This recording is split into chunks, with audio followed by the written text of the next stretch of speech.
அந்த ஆள் என்னை கண்ணா பின்னான்னு திட்டிவிட்டான் சார். அதை நினச்சா எனக்கு ரொம்ப வருத்தமாக இருக்குது அப்படின்னு சொல்லி கவலைப்பட்டார் ஒருத்தர். இதில் கவலைப்படுறதுக்கு என்ன இருக்குது அப்படின்னார் ஒரு பெரியவர். அவர் ஒரு மகான். என்ன சார் இப்படி சொல்கிறீங்க, ஒருத்தர் நம்ம பார்த்து திட்டுனா வருத்தமாக இருக்காதா அப்படின்னார். அது எப்படி வருத்தமாக இருக்கும், திட்டுறதுங்கிறது என்ன, அது வெறும் சத்தம் தானே அப்படின்னார் அந்த பெரியவர். நம்ம ஆளுக்கு தலையை பிச்சுக்கலாம் போல் இருந்தது. இருக்காது அப்படின்னா நமக்கே அப்படி தானே தோணுது. அந்த பெரியவர் சொல்கிறது ரொம்ப பெரிய விஷயம். அதை நாம் புரிஞ்சிக்க முயற்சி பண்ணலாம்னா நடைமுறை வாழ்க்கைக்கு அது ஒத்து வர்றது மாதிரி தெரிய மாட்டேங்குது. இருந்தாலும் அந்த பெரியவர் அதுக்கு என்ன தான் விளக்கம் கொடுக்குறாருன்னு பார்ப்போமே. ஒரு ரயில் போயிட்டுருக்கு, அதில் ஒரு சாது போயிட்டுருக்கார். அந்த ரயில் அவர் ஹரித்வாரம் போயிட்டுருக்கார். அவர் ரயிலில் ஏகப்பட்ட கூட்டம். நம்ம ஊர் ரயில் கேட்க வேணும், டிக்கெட் வாங்கிட்டு கொஞ்சம் பேர், வாங்காத கொஞ்சம் பேர். அது என்னத்துக்கு அனாவசியமாக டிக்கெட் அப்படிங்கிற நினப்பில் பாதி பேர். இந்த கூட்டத்துக்கு மத்தியில் அந்த சாதுவும் போயிட்டுருக்கிறார். உட்கார்றதுக்காக இருந்த இடத்துல ஒரு ஆள் படுத்துருக்கிறான். கொஞ்சம் முரட்டு ஆசாமி. அவன் கால் பக்கத்தில் கொஞ்சோண்டு இடம் பாக்கி இருந்தது. அந்த இடத்துல இந்த சாது உட்காந்துருந்தார். மெதுவாக உட்காந்துக்கிட்டார் போய். ஆனால் அந்த ஆள் ராத்திரி பூரா இவரை காலால் உதச்சிக்கிட்டே இருக்கிறான். அது இவருக்கு ரொம்ப அவமானமாக பட்டுது. அதனால் துக்கம் ஏற்பட்டுது. இருந்தாலும் அதை ஒரு மாதிரியாக சகிச்சுக்கிட்டே இவர் வந்து சேர்ந்தார். பொழுது விடிஞ்சுது. அந்த சாது ஹரித்வார் வந்து சேர்ந்தார். அங்கே ஒரு பெரிய ஞானியை சந்தித்தார். ராத்திரி ரயிலில் அந்த ஆள் உதைச்சதையும் அதனால் தனக்கு ஏற்பட்ட துக்கத்தையும் இந்த சாது அந்த ஞானிகிட்ட சொன்னார். சொல்லிவிட்டு, ஏன் சுவாமி, எனக்கு துக்கம் ஏற்பட்டதே அது தப்பா அப்படின்னு கேட்டார். தவறு தான்னார் அந்த ஞானி. உனக்கு இன்னமும் தேக அபிமானம் போகலைங்கிறது தான் அது காட்டுது. அஷ்டாவக்கிரர் என்ன சொல்கிறார் தெரியுமா? உண்மையான ஞானி யாராவது தன்னை வந்தனை செய்தால் அதற்காக சந்தோஷப்பட மாட்டார், யாராவது நிந்தனை செய்தால் அதற்காக வருத்தப்பட மாட்டார் அப்படின்னு சொல்கிறார். நிந்தனைங்கிறது ஒரு ஒலி தான். தேகாபிமானம் இருக்கிற வரைக்கும் இந்த ஒலி நம்மளை வேதனைப்படுத்தும். நான் தேகம் இல்லை, ஆத்மா அப்படிங்கிற நினைவு இருந்தால் இந்த ஒலி நம்மளை பாதிக்காது. மனு என்ன சொல்கிறார் தெரியுமா? ஒரு சாதகன் பாராட்டுதலை விஷம்னு நினச்சி பயப்படணும், அவமானத்தை அமிர்தம்னு நினச்சி சந்தோஷப்படணுங்கிறார். அவமானப்பட்டால் கவலைப்படாமல் எப்படி இருக்க முடியும் அப்படின்னு தான் நமக்கு தோணும். அதனால தான் நம்மளில் யாரும் இதுக்கு உதாரணமாக யாரையும் காட்ட முடியல. புத்தரையும் கபீரையும் உதாரணமாக காட்டுறாங்க. அவங்களுக்கெல்லாம் அவமானம் ஏற்பட்டப்போ கவலையே படலையாம். புத்தரை அவமானப்படுத்தணுங்கிறதுக்காக கௌசாம்பி ராணி ஒரு இளம் பெண்ணை கொலை பண்ணி சடலத்தை புத்தர் குடிசைக்கு முன்னாடி போட சொன்னார். போட்டாங்க. புத்தர் தான் அந்த பொண்ணை கெடுத்து கொலை பண்ணிவிட்டார்னு எல்லாரும் நினச்சாங்க. ஆனால் புத்தர் இதை பற்றி கவலையே படலை. அப்புறமா உண்மை தெரிஞ்சதும் புத்தர் புகழ் இன்னும் அதிகமாயிட்டுது. ஒரு பெரிய சபையில் ஒரு மோசமான பொண்ணு நுழைஞ்சி தனக்கும் கபீருக்கும் சம்பந்தம் உண்டுன்னு சொன்னான். கபீர் கவலைப்படலை. அவங்க மாதிரியெல்லாம் நாமளும் இருக்க கற்றுக்கணும். நிந்தனை, அபகீர்த்தி, அவமானம் எல்லாம் ஆண்டவன் கொடுக்குற பிரசாதம்னு நினைக்கணும் அப்படின்னு சொல்கிறார் அந்த ஞானி. இதை கேட்ட இந்த காலத்து ஆசாமி ஒருத்தர், நான் கூட அப்படி தான் சார், யாராவது அவமானப்படுத்தினா கவலைப்பட மாட்டேன். நேற்று கூட ஒருத்தர் என்ன பலார்னு அரைஞ்சுட்டார், நான் கொஞ்சம் கூட கவலைப்படலை, பேசாமல் வந்துட்டேன்னார். ஏன் அப்படி வந்துட்டீங்க அப்படின்னு. அவர் அரைஞ்சதுலேயும் ஒரு அர்த்தம் இருந்தது, அதனால தான் அப்படி வந்துட்டேன்னார். ஏன் அரைஞ்சாருன்னு கேட்டேன். 10 வருஷத்துக்கு முன்னாடி 15 ரூபா அவர்கிட்ட கடன் வாங்கினேன், அதை கேட்டு கேட்டு பார்த்துட்டு கடைசியாக தான் அரைஞ்சார் அப்படின்னார்.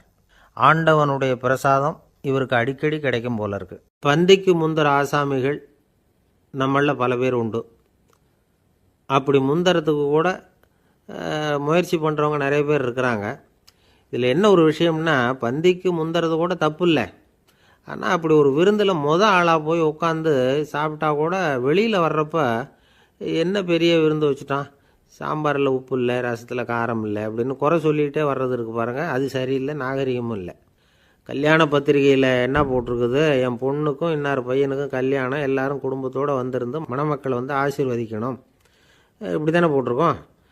குடும்பத்தோடு விருந்து சாப்பிட்டு சாப்பாடு எப்படி இருக்குன்னு அபிப்பிராயம் சொல்லிவிட்டு போங்க அப்படின்னா போட்டிருக்கு கல்யாண பத்திரிகையில். ஒருத்தர் வீட்டு விசேஷத்துக்கு போயிருக்கோம்னா எவ்வளவோ அசௌகரியங்கள் நமக்கு ஏற்படலாம். ஏராளமான கூட்டம் வந்திருக்கும்.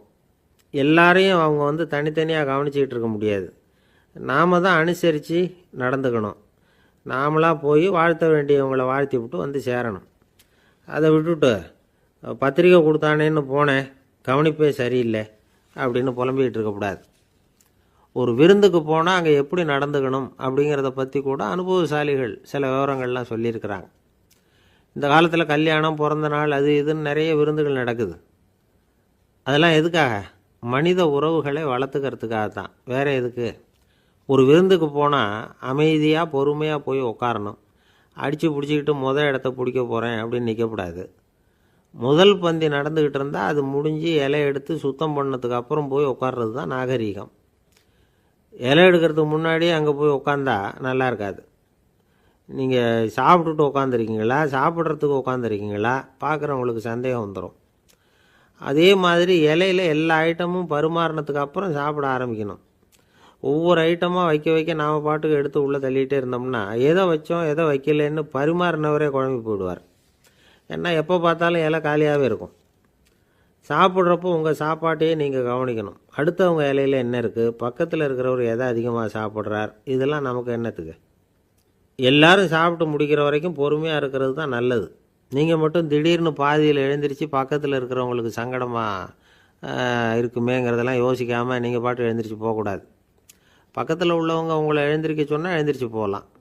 விருந்துகளில் சாப்பாட்டை வீணாக்கிறதே ஒரு நாகரிகமாக போட்டுது. இந்த காலத்தில் சாப்பாட்டுக்கே கஷ்டப்பட்டுக்கிட்டு பல பேர் இந்த உலகத்தில் இருக்கிறப்போ சாப்பாட்டை வீணாக்கிறது எவ்வளோ பெரிய மோசங்கிறத நினச்சி பார்க்கணும். வேணுங்கிற அளவுக்கு கேட்டு வாங்கி சாப்பிட்றது தான் முறை. விருந்தில் இந்த பஃபே அப்படின்னு சொல்லி ஒரு முறை சொல்கிறாங்கல்ல, அதாவது உணவு வகைகளையெல்லாம் பொதுவாக ஒரு இடத்துல வச்சுடுறது, நமக்கு தேவையானதை நாமே எடுத்து ஒரு தட்டில் போட்டுக்கிட்டு சாப்பிட வேண்டியது. இதில் கூட சில பேர் தேவைக்கு அதிகமாக எடுத்து போட்டுக்கிட்டு வீணாக்குறாங்க. சில சமயம் கடைசியாக சாப்பிட போகிறவங்களுக்கு எல்லா ஐட்டமும் கிடைக்காம போகலாம். அதை போய் பெருசு பண்ணிகிட்டு இருக்கக்கூடாது. என்ன சார், இந்த அளவுக்கு கூடவா நாகரிகம் தெரியாமல் இருக்கிறோம், இதை போய் பெருசாக சொல்ல வந்துட்டீங்களே அப்படின்னு நினைக்கலாம். ஒருத்தர் 2 பேருக்கு இந்த விவரம் தேவைப்படலாம். அவங்க காதலையும் இது விழட்டுமேங்கிறதுக்காக தான் இது. ஒரு பெரிய கல்யாண விருந்து நடந்துக்கிட்டு இருந்தது. விருந்து மண்டபத்து வாசலில் ஒருத்தர் நின்றுக்கிட்டு வர்றவங்களையெல்லாம் ரொம்ப மரியாதையாக வணங்கி உள்ளே அனுப்பி வச்சுக்கிட்டு இருந்தார். எப்படி தெரியுமா? வர்றவங்க கையெல்லாம் பிடிச்சி முத்தம் கொடுத்து அதுக்கப்புறம் உள்ளே அனுப்பி வச்சுக்கிட்டு இருந்தாராம். கூட்டம்லாம் முடிஞ்சதுக்கப்புறம் அவர்கிட்ட போய் கேட்டிருக்கிறாங்க, சார், நானும் எவ்வளவோ விருந்துகளுக்கு போயிருக்கிறேன், இருந்தாலும் இவ்வளவு மரியாதையாக வர்றவங்க கைக்கெல்லாம் முத்தம் கொடுத்து வரவேற்கிறத இங்கே தான் பார்க்குறேன் அப்படின்னு சொன்னாங்க. அதுக்கு அவர் சொன்னார், அட போங்க சார், நான் முத்தம் கொடுக்கல, முந்தின பந்திக்கு சாப்பிட்டவங்களே அடுத்த பந்திக்கும் வர்றாங்களான்னு மோந்து பார்த்து அனுப்பி வச்சுக்கிட்டு இருந்தேன் அப்படின்னார். என்ன சார், உங்கள் பையன் என்ன செஞ்சுக்கிட்டு இருக்கிறான் இப்போ அப்படின்னு கேட்டார் ஒருத்தர். அடிக்கடி கண்ணாடி முன்னாடி நின்று அழகு பார்த்துக்கிட்டு இருக்கிறான் சார் அப்படின்னாரு அப்பா. இளம் பருவம் இப்படி தான் இருக்கும், அதையெல்லாம் சாதாரணமாக நினச்சிடாதீங்க அப்படின்னாரு அவர். என்ன சார் சொல்கிறீங்க, கண்ணாடி முன்னாடி நின்றுக்கிட்டு நேரத்தை வீணாக்கிக்கிட்டு இருக்கான், அதை ஒரு பெரிய விஷயமா நான் நினைக்கணுமா அப்படின்னாரு இவர். இளம் பருவத்தில் இளைஞர்களுக்கும் சின்ன பொண்ணுங்களுக்கும் அடிக்கடி கண்ணாடியில் பார்க்கணும்னு தோணும். அது வெறுமனே அழகு பார்க்குறது மட்டும் இல்லை, அவங்க தங்களையே தேடி கண்டுபிடிக்கிற ஒரு முயற்சி அது. இது ஒரு மனோதத்துவ விளைவு. இது வரைக்கும் சின்ன பிள்ளையாக இருந்துட்டோம், இனிமேல் நாமளும் மற்றவங்க மாதிரி மனிதர்கள் தான் அப்படிங்கிற உணர்வு அவங்களுக்கு வருது. தங்களோட முகம் எப்படி இருக்குது, அழகு எப்படி இருக்குது, உடம்பு நேரம் எப்படி இருக்குது, முடி எப்படி இருக்குது அப்படிங்கிறதையெல்லாம் கண்டுபிடிக்கிறாங்க. அதுக்கப்புறம் இன்னொரு ஆணோ பொண்ணோ தன்னை கவனிக்கணும் அப்படின்னு நினைக்கிறாங்க. இதெல்லாம் மனோதத்துவ உண்மைகள், இதெல்லாம் இயற்கை. இதை பார்த்துட்டு பெற்றவங்க பிள்ளைங்க கெட்டு போட்டாங்க அப்படின்னு நினைக்கக்கூடாது, அவங்கள திட்டிகிட்டே இருக்கக்கூடாது. இன்றைக்கி பல குடும்பங்களில் இதுதான் நடந்துக்கிட்டு இருக்குது. மனுஷ வாழ்க்கையிலேயே இப்படியும் இல்லாத அப்படியும் இல்லாத ஒரு பருவம் இளம் பருவம். 13லேருந்து 19 வயசுக்கு உட்பட்ட ஆண்கள் பெண்கள் இந்த வகையை சேர்ந்தவங்க, டீனேஜ் குரூப். இவங்களை சின்னவங்கன்னு நினச்சிட முடியாது, பெரியவங்கன்னு நினச்சிட முடியாது. இவங்க ரொம்ப சென்சிட்டிவ். சமூகம் நினச்சா இவங்களை நல்லவங்களாகவும் ஆக்கலாம், கெட்டவங்களாகவும் ஆக்கலாம். கொஞ்சம் அக்கறை எடுத்துக்கிட்டால் பெரிய பெரிய மேதைகளையும் விஞ்ஞானிகளையும் உருவாக்கலாம். ஆனால் நடக்கிறது என்ன தெரியுமா, அநேகமாக இவங்களை யாருமே சரியாக புரிஞ்சுக்கிறது இல்லை, இவங்களை சரியாக நடத்துறதும் இல்லை. இது வரைக்கும் நாம் சொல்கிறத கேட்டுக்கிட்டு இருந்தான், இப்போல்லாம் அவன் இஷ்டத்துக்கு நடக்க ஆரம்பிச்சுட்டான் அப்படின்னு வருத்தப்படுற பெற்றோர்கள் அதிகம். இது வருத்தப்படுற விஷயம் இல்லை, சந்தோஷப்பட வேண்டிய விஷயம். உங்கள் புள்ள சொந்தமாக யோசிக்க ஆரம்பிக்கிறதும் நடந்துக்க ஆரம்பிக்கிறதும் ஒரு தப்பான விஷயமா? அவன் கடைசி வரைக்கும் உங்கள் பேச்சையே கேட்டுக்கிட்டு இருக்கணுங்கிறது என்ன நியாயம்? இன்றைக்கி இளைஞர்களை பெரியவங்க தப்பாக புரிஞ்சுக்கிட்டு தவறாக நடத்துறதுனால தான் அவங்களுக்கு வெறுப்பு, எரிச்சல், மனக்கசப்பு எல்லாம் உண்டாகுது. பெற்றவங்க சரியாக மதிக்கிறது இல்லை அப்படிங்கிற ஒரே காரணத்தினாலேயே வீணாக போகிற பிள்ளைங்க இன்றைக்கி அதிகம். சரி, பெற்றவங்களுக்கு இன்றைக்கி என்ன தான் புத்தி சொல்ல வர்றீங்க அப்படின்னு கேட்குறீங்களா? நாம் எதையும் சொல்ல வரல, ஆனால் அது சம்பந்தமான சில நிபுணர்கள் சொல்லியிருக்கிறத உங்கள் காதில் போட்டு வைக்கலாம். அது என்னென்னா, பிள்ளைங்க கிட்ட அன்பு செலுத்துங்க. குழந்தையா இருந்தப்போ எவ்வளவு பாசமாக இருந்தீங்க, வளர வளர அதை ஏன் குறைச்சிக்கிறீங்க? பெற்றவங்களின் அன்பான வார்த்தைகளுக்கு ஏங்குறவங்க தான் இன்றைய இளைஞர்கள். அவங்க எதை சொன்னாலும் அதை அக்கறையாக காது கொடுத்து கேளுங்க, அலட்சியப்படுத்தாதீங்க. அவங்க விரும்புகிறது உங்கள்கிட்டேருந்து ஒரு மதிப்பு, மரியாதை, அங்கீகாரம், இவ்வளவுதான். அவங்க அவங்களாவே முடிவுகள் எடுக்கட்டும், அதுக்கு நீங்கள் உதவியாக இருங்க, அது போதும். மற்றவங்க முன்னாடி, முக்கியமாக அவங்க நண்பர்கள் முன்னாடி அவங்கள பற்றி மட்டமாக பேசாதீங்க. அவங்கக்கிட்ட பொய் சொல்லக்கூடாது. நீங்கள் சொன்னது பொய்ன்னு தெரிஞ்சு போச்சுன்னா உங்கள் பேரில் அவங்களுக்கு இருக்கிற மதிப்பு போயிடும், நம்பிக்கை போயிடும். அவங்களுக்கு முன்னாடி நீங்கள் சண்டை போடக்கூடாது. உங்கள் பிள்ளைய எப்பவும் இன்னொரு பிள்ளையோட ஒப்பிட்டு பேசுகிற வேலையே வேணாம். கூட பிறந்த மற்றவங்களோட கூட ஒப்பிடக்கூடாது. இப்படி செஞ்சால் அவன் உங்ககிட்டையும் பிரியமாக இருக்க மாட்டான், அவங்ககிட்டையும் பிரியமாக இருக்க மாட்டான். புள்ள எங்கே போகிறான், என்ன பண்ணுறான் அப்படின்லாம் துப்பறிஞ்சிக்கிட்டு இருக்கக்கூடாது. இளைஞர்கள் தனிமையை விரும்புகிறவங்க. அவங்கள பெட்டியில் வச்சு மூடி பாதுகாக்கணும்னு நினைக்கக்கூடாது. அவங்கள எப்படி பாதுகாக்கிறது அப்படிங்கிறது அவங்களுக்கே தெரியும். உங்கள் புள்ள எப்படி நடந்துக்கணும்னு நீங்கள் எதிர்பார்க்குறீங்களோ அது மாதிரி நீங்கள் நடந்து காட்டுங்க, அது போதும். ஒரு வீட்டில் அப்பாவும் அம்மாவும் பேசிக்கிட்டு இருக்கிறாங்க. என்னங்க, நம்ம பொண்ணு பெரியவளாயிட்டா, அடிக்கடி கண்ணாடி முன்னாடி போய் நின்றுக்கிட்டு இருக்கிறா, சீக்கிரமாக ஒரு பையனை பார்த்து கல்யாணத்தை முடிக்காமல் இப்படி மசன்னு கல் மாதிரி உட்காந்துருக்குறீங்களே அப்படின்னு சத்தம் போட்டாங்க அந்த அம்மா. அவசரப்படாத, பார்க்குறதுக்கு கண்ணுக்கு அழகாக லட்சணமாக புத்திசாலியாக ஒரு பையன் கிடைக்க வேணாமா, அதுதான் பார்த்துக்கிட்டு இருக்கிறேன் அப்படின்னார் அப்பா. இதுக்கு அந்த அம்மா சொல்கிறாங்க, எங்கள் அப்பா இப்படியெல்லாம் நினச்சிக்கிட்டு இருந்திருந்தா எனக்கு கல்யாணமே ஆயிருக்காது தெரியுமா அப்படின்னாங்களாம். இந்த உலகத்தில் எல்லாருக்கும் மகிழ்ச்சி தரக்கூடிய ஒரு பொருள் எது? இது ஒரு முக்கியமான கேள்வி. இந்த கேள்விக்கு பொருத்தமான ஒரு பதிலை உங்களால் சொல்ல முடியுமா? அதாவது கொஞ்சம் யோசித்து பார்த்தா பணம்னு சொல்லலாமா? இப்போ கையில் காசு இல்லாதவங்ககிட்ட ஒரு 10 ரூபாயை கொடுத்தா அது அவனுக்கு சந்தோஷத்தை கொடுக்கும். ஏற்கனவே வருமான வரி பிரச்சனையில் சிக்கி இருக்கிறவர்கிட்ட இன்னும் கொஞ்சம் பணம் இந்தாங்கன்னு சொல்லி கொடுத்தோம்னா அது அவருக்கு சங்கடத்தை தான் கொடுக்கும். அதனால் அந்த கேள்விக்கு பணங்கிறது பொருத்தமான பதிலாக இருக்க முடியாது. கேள்வி என்னன்னா, இந்த உலகத்தில் எல்லாருக்கும் மகிழ்ச்சி தரக்கூடிய ஒரு பொருள் எது? சரி, இனிப்புன்னு சொல்லலாமா? ஏன்னா எல்லாருக்கும் இனிக்க தானே செய்யும். அதுலேயும் ஒரு சிக்கல் இருக்குது. சர்க்கரை வியாதிக்காரங்களுக்கு அது என்ன சந்தோஷத்தையாக கொடுக்கும்? ஆக எல்லாருக்கும் வேறுபாடு எதுவும் இல்லாமல் மகிழ்ச்சியை கொடுக்கக்கூடியது வேறு ஏதோ ஒன்று இருக்குது. அது என்னன்னு கண்டுபிடிக்கணும். அதுதான் இன்றைக்கி தகவல். இப்போ அதை கண்டுபிடிக்கணும்னா இந்த கதையை கேட்கணும். அது என்ன கதைன்னா, ஒரு ஊரில் ஒரு ராஜா இருந்தார்.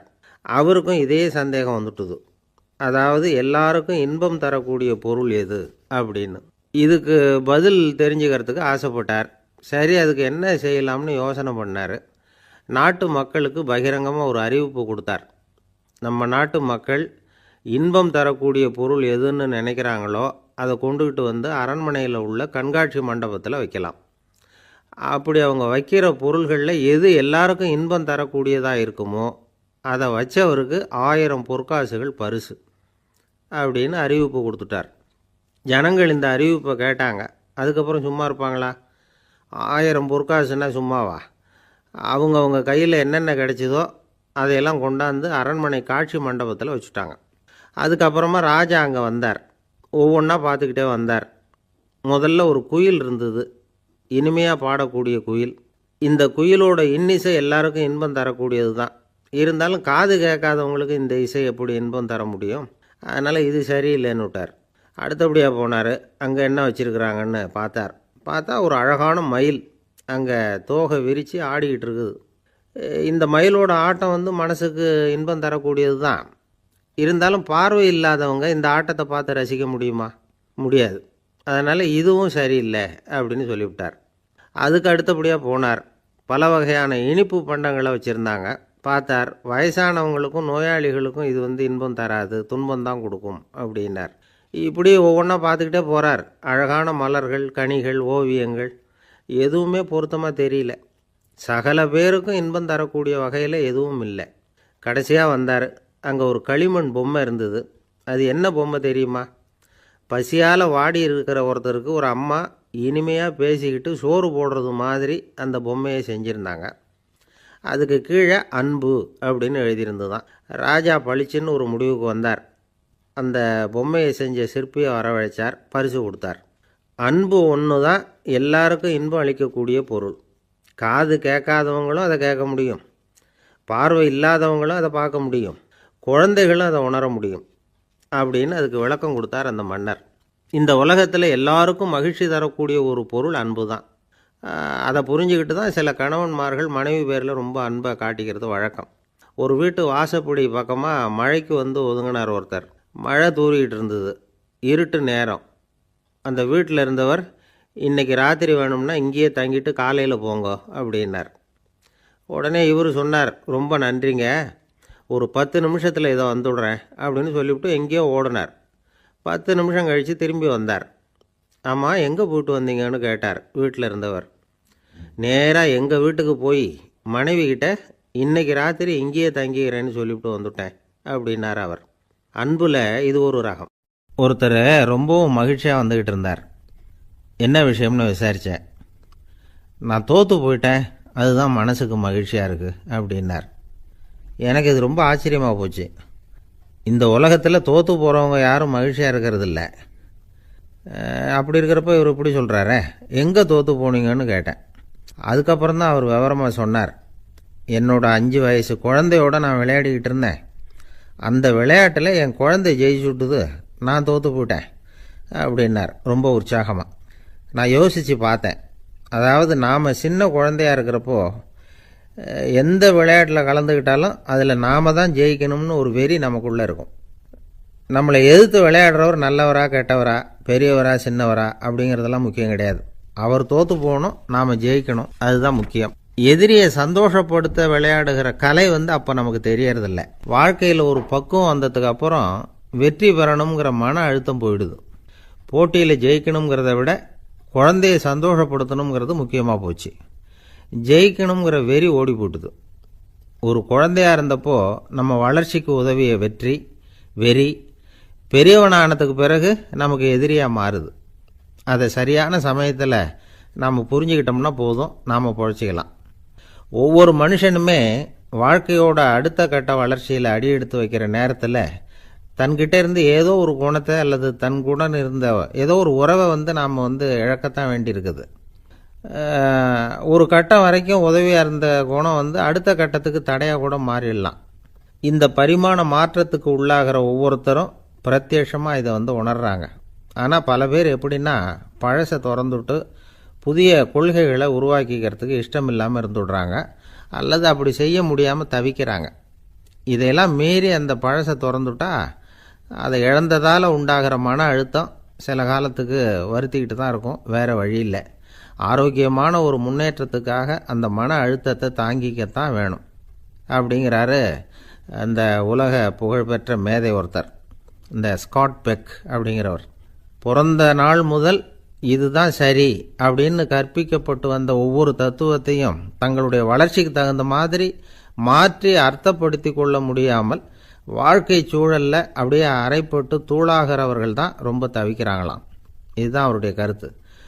பெரும்பாலும் மனிதர்களுடைய நடுத்தர வயசில், அதாவது 30 தாண்டுகிற சமயத்தில் தான் இந்த தவிப்பு உண்டாகுதான்.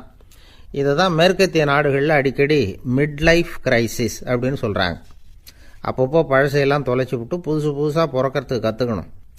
ஒவ்வொரு நிமிஷத்தையும் அந்த நிமிஷத்துக்கு ஏற்ற சித்தாந்தம் கொண்டவர்களாக சந்திப்போம் அப்படிங்கிறார் அந்த உளவியல் நிபுணர்.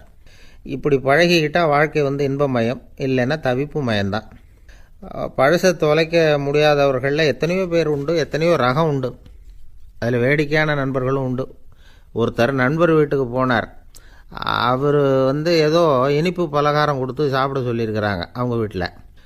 இவர் சாப்பிட்டு பார்த்துட்டு சொன்னாராம், சார் 6 மாதத்துக்கு முன்னாடி ஒரு தடவை இங்கே வந்தேன், அப்போது ஒரு இனிப்பு பலகாரம் கொடுத்தீங்க, அது இதை விட நல்லா இருந்தது சார் அப்படின்னாராம். அப்போ செஞ்ச அதே இனிப்பு பலகாரம் தான் சார் இதுவும் அப்படின்னாராம் அவர். ஊருக்கு வெளியில் அமைதியான ஒரு இடம், அங்கே ஒரு ஆசிரமம், அங்கே ஒரு சாமியார். அவர் தினமும் நல்ல போதனைகள்லாம் செய்வார். பல பேர் போய் அங்கேயே சில நாள் தங்கி இருந்து அவர் சொல்கிற அறிவுரைகளை எல்லாம் கேட்டுக்கிட்டு வர்றது வழக்கம். ஒரு தடவை அவரை பார்த்துட்டு போகிறதுக்காக 3 வெளியூர் தம்பதிகள் வந்தாங்களாம். அந்த மடத்திலேயே சாப்பிட்டுக்கிட்டு தங்கியிருந்து அவங்களுடைய போதனைகளை கேட்டுக்கிட்டு போகணுங்கிறது அவங்க நோக்கம். காலையில் குளிச்சுட்டு பூஜையில் உட்காந்தார் அந்த சுவாமி. இவங்களும் குளிச்சுட்டு அந்த பூஜையை பார்க்குறதுக்காக அவர் முன்னாடி உட்காந்தாங்க. பூஜை ஆரம்பமாச்சு. சம்பிரதாயப்படி அது ரொம்ப நேரம் நடந்துக்கிட்டே இருக்குது. இவங்களுக்கு நல்ல பசி இருந்தாலும் இந்த நேரத்தில் அதை எப்படி வெளியில் காட்டிக்கிறது? பேசாமல் இருந்தாங்க. அந்த சுவாமி பூஜையை முடித்தார். அதுக்கப்புறம் பேச ஆரம்பித்தார். பேச்சு அருமையாக தான் இருந்தது, அமிர்தமாக தான் இருந்தது. இருந்தாலும் இவங்களுக்கு இருக்கிற வயிற்று பசி அது சரியாக கவனிக்க விடலை. அந்த சுவாமியே இதை கவனித்ததாக தெரியல. இவங்களுக்கு மனசுக்குள்ளே ஒரு எண்ணம், உள்ளே சாப்பாடு தயாராகிட்டு இருக்கும் போல இருக்குது, இந்த பேச்சு முடிஞ்சதும் நம்மளை உள்ளே அழைச்சிட்டு போய் சாப்பாடு போடுவாங்கன்னு நினைக்கிறோம் அப்படின்னு இவங்களாம் நினச்சிக்கிட்டாங்க. ஆனால் சுவாமி இதை பற்றி எதுவுமே பேசலை, கண்டுக்கலை. ஒரு அம்மாவால் அதுக்கு மேலே சும்மா இருக்க முடியுமா? முடியல. சாப்பாட்டை கவனிக்கலாமா அப்படின்னு சொல்லி மெதுவாக ஆரம்பித்தாங்க. கவனிக்கலாமே அப்படின்னு உள்ளே அழைச்சிட்டு போனார் சுவாமி. இவங்க ரொம்ப அவசரமாக எழுந்திரிச்சு உள்ளே ஓடினாங்க. அங்கே ஒரு மேஜை மேலே ஒரு கிண்ணம் மூடி இருந்தது. இதுதான் சாப்பாட்டு மேஜை போல இருக்குது, இங்கே சாப்பாடு வந்துடும் அப்படின்னு நினச்சாங்க. உடனே போய் சுற்றி உட்காந்துக்கிட்டாங்க. சுவாமி அந்த கிண்ணத்தை எடுத்து அந்த அம்மா கிட்ட கொடுத்தார். அவங்க அதை வாங்கி மூடியை திறந்து பார்க்குறாங்க. உள்ளே ஒரு சாவி இருக்குது.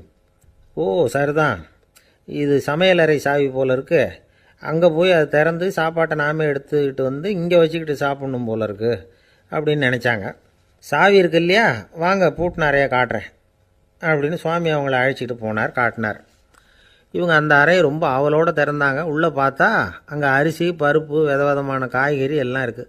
சமையலுக்கு வேண்டிய மிளகாய், எண்ணெய், பால், தயிர், நெய் இப்படி எல்லாமே இருக்குது. அடுப்பு, விறகு, நெருப்பு போட்டி அது கூட அங்கே இருக்குது. சாப்பாடு தயாராக இருக்கும்னு நினச்சிக்கிட்டு போனால் இப்படி இருக்குதே அப்படின்னு சொல்லி அதை பார்த்ததும் ரொம்ப சோர்ந்து போட்டாங்க அவங்க.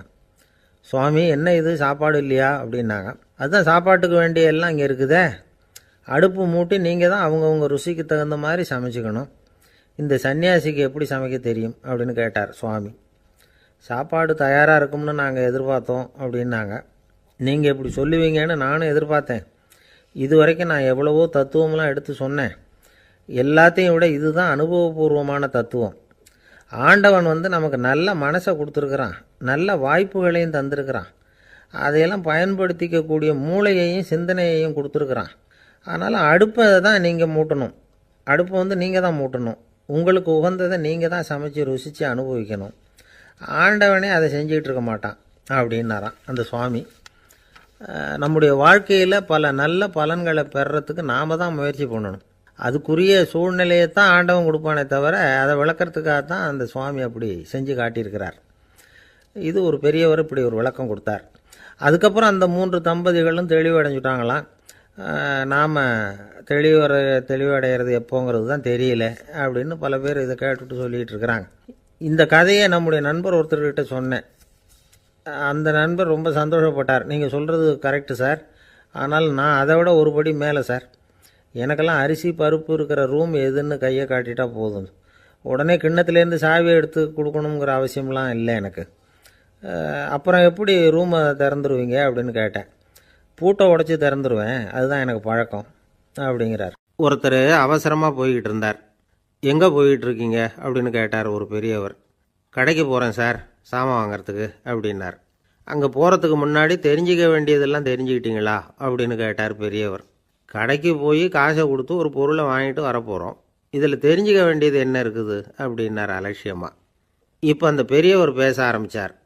இந்த உலகத்தில் எந்த ஒரு செயலில் இறங்குறப்போவும் நாம் நல்லா ஆலோசனை பண்ண வேண்டிய விஷயம் 5 அப்படின்னார். உதாரணமாக, ஒருத்தன் கடைக்கு போய் ஏதோ ஒரு பொருளை வாங்கிட்டு வர போகிறான்னு வச்சுக்கோங்களேன்.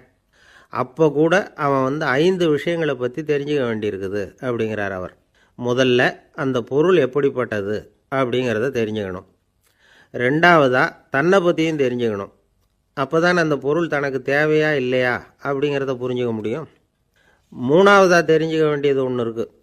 அது என்னென்னா, அந்த பொருளை அடையிறதுக்கு வழி என்ன அப்படிங்கிறத தெரிஞ்சுக்கணும். அதாவது எவ்வளவு பணம் கொடுத்தா அது கிடைக்கும், இது மாதிரியான விஷயங்கள். நாலாவதாக அந்த பொருளை அடையிறது மூலமாக நாம் அடையக்கூடிய பயன் என்ன அப்படிங்கிறதையும் உணரணும். அஞ்சாவது, அந்த பொருளை அடையிறதுல இருக்கக்கூடிய தடை எது அப்படிங்கிறதையும் நாம் தெரிஞ்சுக்கணும். பெரியவர் பேசுகிறது ஏதோ தத்துவம் மாதிரி தெரியுது இல்லையா? தத்துவம்தான். அதாவது இப்படி உலகியல் வாழ்க்கையில் சின்ன சின்ன விஷயங்கள்லேயே நாம் 5 விஷயங்களை தெரிஞ்சுக்க வேண்டியிருக்குது. அது ரொம்ப அவசியமாக இருக்குது. பேரின்ப நிலைன்னு சொல்கிறாங்கள்ல, அது மாதிரி பெரிய சமாச்சாரங்கள்லேயும் இந்த 5 விஷயங்களை நாம் தெரிஞ்சுக்க வேண்டியிருக்குது. அதுக்கு பேர் என்னன்னா அர்த்த பஞ்சகம். வைணவ சமயத்தில் அர்த்த பஞ்சகம்ங்கிறது ரொம்ப பெரிய விஷயம். கடைக்கு போகிறது மாதிரி கடவுளை பார்க்க போகிறப்பவும் நாம் 5 விஷயங்களை தெரிஞ்சுக்கணுமா. முதல்ல பரம்பொருள் அப்படிங்கிறது என்ன, அதோட தன்மைகள் என்ன, இதை தெரிஞ்சுக்கணும். இதுக்கு பேர் என்னன்னா பரமாத்ம ஸ்வரூபம் அப்படின்னு பேர். ரெண்டாவது நாம யார், நம்மோட தன்மை என்ன அப்படிங்கிறத தெரிஞ்சுக்கணும். நான் யாருன்னு எனக்கே தெரியலங்கிறப்போ இதை நான் சொல்கிறேன்னு இது என்னுடையதுன்னு சொல்கிறது தப்பு தானே. அப்புறம் மூணாவது விஷயம், பரம்பொருளை நாம் அடையிறதுக்கு வழி எது, இதை தெரிஞ்சுக்கணும். இது உபாய ஸ்வரூபம் அப்படின்னு பேர். நாலாவது விஷயம், நாம் அடைய வேண்டிய பயன்கள் என்ன அப்படிங்கிறத தெரிஞ்சுக்கிறது. இதுக்கு புருஷார்த்தம் அப்படின்னு பேர். அஞ்சாவது, அந்த பயனை அடைய விடாமல் தடுக்கிற தடைகள் யாவை அப்படிங்கிறத தெரிஞ்சுக்கிறது. இது விரோதி ஸ்வரூபம். இதைத்தான் தடையியல் அப்படின்னு சொல்கிறாங்க. அதாவது பரமாத்மாவை பற்றிய அறிவு, ஜீவாத்மாவை பற்றிய அறிவு, உபாயம் பற்றிய அறிவு, புருஷார்த்தம் பற்றிய அறிவு, இந்த 4 அறிவுக்கும் எதிரடையாக, அதாவது அதையெல்லாம் தப்பாக புரிஞ்சுக்கிறதால உண்டாகக்கூடிய அறிவு விரோதி ஸ்வரூபம். என்ன இது தகவலில் ஏதாவது கதை சொல்லுவீங்கன்னு பார்த்தா ஏதோ தத்துவம் பேசிகிட்டு இருக்கிறீங்களே அப்படின்னு நினைக்கலாம். இதுவும் தெரிஞ்சிக்க வேண்டிய ஒரு பெரிய விஷயந்தான். காதில் போட்டு வச்சா எப்போவாவது உபயோகப்படும். என்னுடைய நண்பர் ஒருத்தர் ஒரு நாள் என்கிட்ட சொன்னார், சார் அடுத்த மாதம் தஞ்சாவூரில் ஒரு கல்யாணம், போகிறதா வேண்டாமா அப்படின்னு ஒரே குழப்பமாக இருக்குது அப்படின்னார். நான் உடனே இந்த அர்த்த பஞ்சக உபதேசம் பண்ண ஆரம்பித்தேன். அவர் எல்லாத்தையும் பொறுமையாக கேட்டுவிட்டு, சரி சார் நான் போகிறதுன்னு முடிவு பண்ணிவிட்டேன்னார். எப்படி இந்த முடிவுக்கு வந்தீங்க அப்படின்னு கேட்டேன். அவர் சொன்னார், சார் அந்த 2வது பாயிண்ட் ஒன்று சொன்னீங்களே, அதை புரிஞ்சுக்கிட்டதுக்கு அப்புறம்தான் இந்த முடிவுக்கு வந்தேன் அப்படின்னார். என்ன 2வது பாயிண்ட்டுன்னு? அதாவது தன்னை பற்றி புரிஞ்சுக்கணும் அப்படின்னு சொன்னீங்க. உடனே என்னை பற்றி புரிஞ்சுக்கிட்டேன், நான் யாருங்கிறது எனக்கு தெரிஞ்சுது, உடனே போகிறது தான் நல்லதுன்னு முடிவு பண்ணிவிட்டேன்னார். நீங்கள் யாருன்னு கேட்டேன். நான் தான் சார் அந்த கல்யாணத்தில் தாலி கட்ட வேண்டிய மாப்பிள்ளை அப்படின்னார். அன்பாக இருக்கணும்னு அநேக பெரியவங்க சொல்லியிருக்கிறாங்க. நாமளும் அதை கேட்டுவிட்டு அன்பு காட்டுறதுக்கு தயாராக தான் இருக்கிறோம். அதை வாங்கிறதுக்கு தான் ஆளை காணும். இருந்தாலும் அன்பில் எத்தனையோ வகை உண்டு. அதை சரியாக புரிஞ்சுக்கிட்டு அதுக்கப்புறம் அன்பு காட்ட ஆரம்பிக்கணும். வகையை புரிஞ்சிக்காமல் அன்பு காட்டினா வம்புல மாட்டிக்க வேண்டியது தான். அன்புன்னா சாதாரணமாக நினச்சி விடாதீங்க. அதில் எவ்வளவு விதம் தெரியுமா? இரக்கம், கருணை, காருண்யம், பந்துத்துவம், பட்சம், பாசம், நேசம், விசுவாசம், அபிமானம், காதல், பக்தி, இப்படி பல விதமாக அதை பற்றி சொல்லி வச்சிருக்கிறாங்க பெரியவங்க.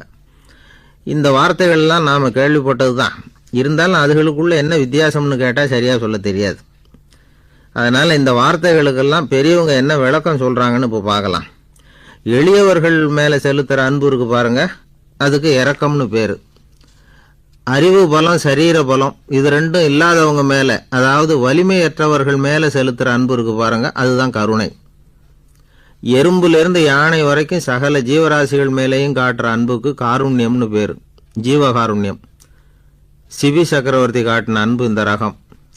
உறவினர்கள், சொந்தக்காரங்க, அவங்க வசதியாக இருந்தாலும் வறுமையில் இருந்தாலும் வித்தியாசம் இல்லாமல் காட்டுற அன்பு இருக்கு பாருங்க, அதுக்கு பேர் பந்துத்துவம்.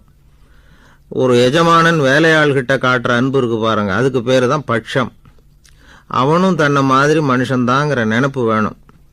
ஒரு தாய் தன்னுடைய குழந்தை மேலே, ஒரு குழந்தை தன்னுடைய தாய் மேலே செலுத்துகிற அன்புக்கு பாசம்னு பேர்.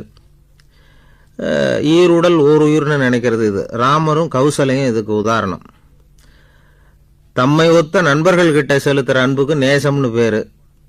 வயசு, செல்வம், அந்தஸ்து, இந்த வித்தியாசமெல்லாம் பார்க்காம அவங்க சுக துக்கத்தில் சமபங்கு எடுத்துக்கிறது இது. கிருஷ்ணன் குசேலர்கிட்ட காட்டினது இந்த ரகம். வேலை செய்கிறவன் முதலாளிகிட்ட காட்டுற அன்புக்கு விசுவாசம்னு பேர். தேசத்து மேலேயும் தாய்மொழி பேர்லையும் செலுத்துகிற அன்புக்கு அபிமானம்னு பேர். தேசாபிமானம்னு சொல்கிறோமே, இதுதான்.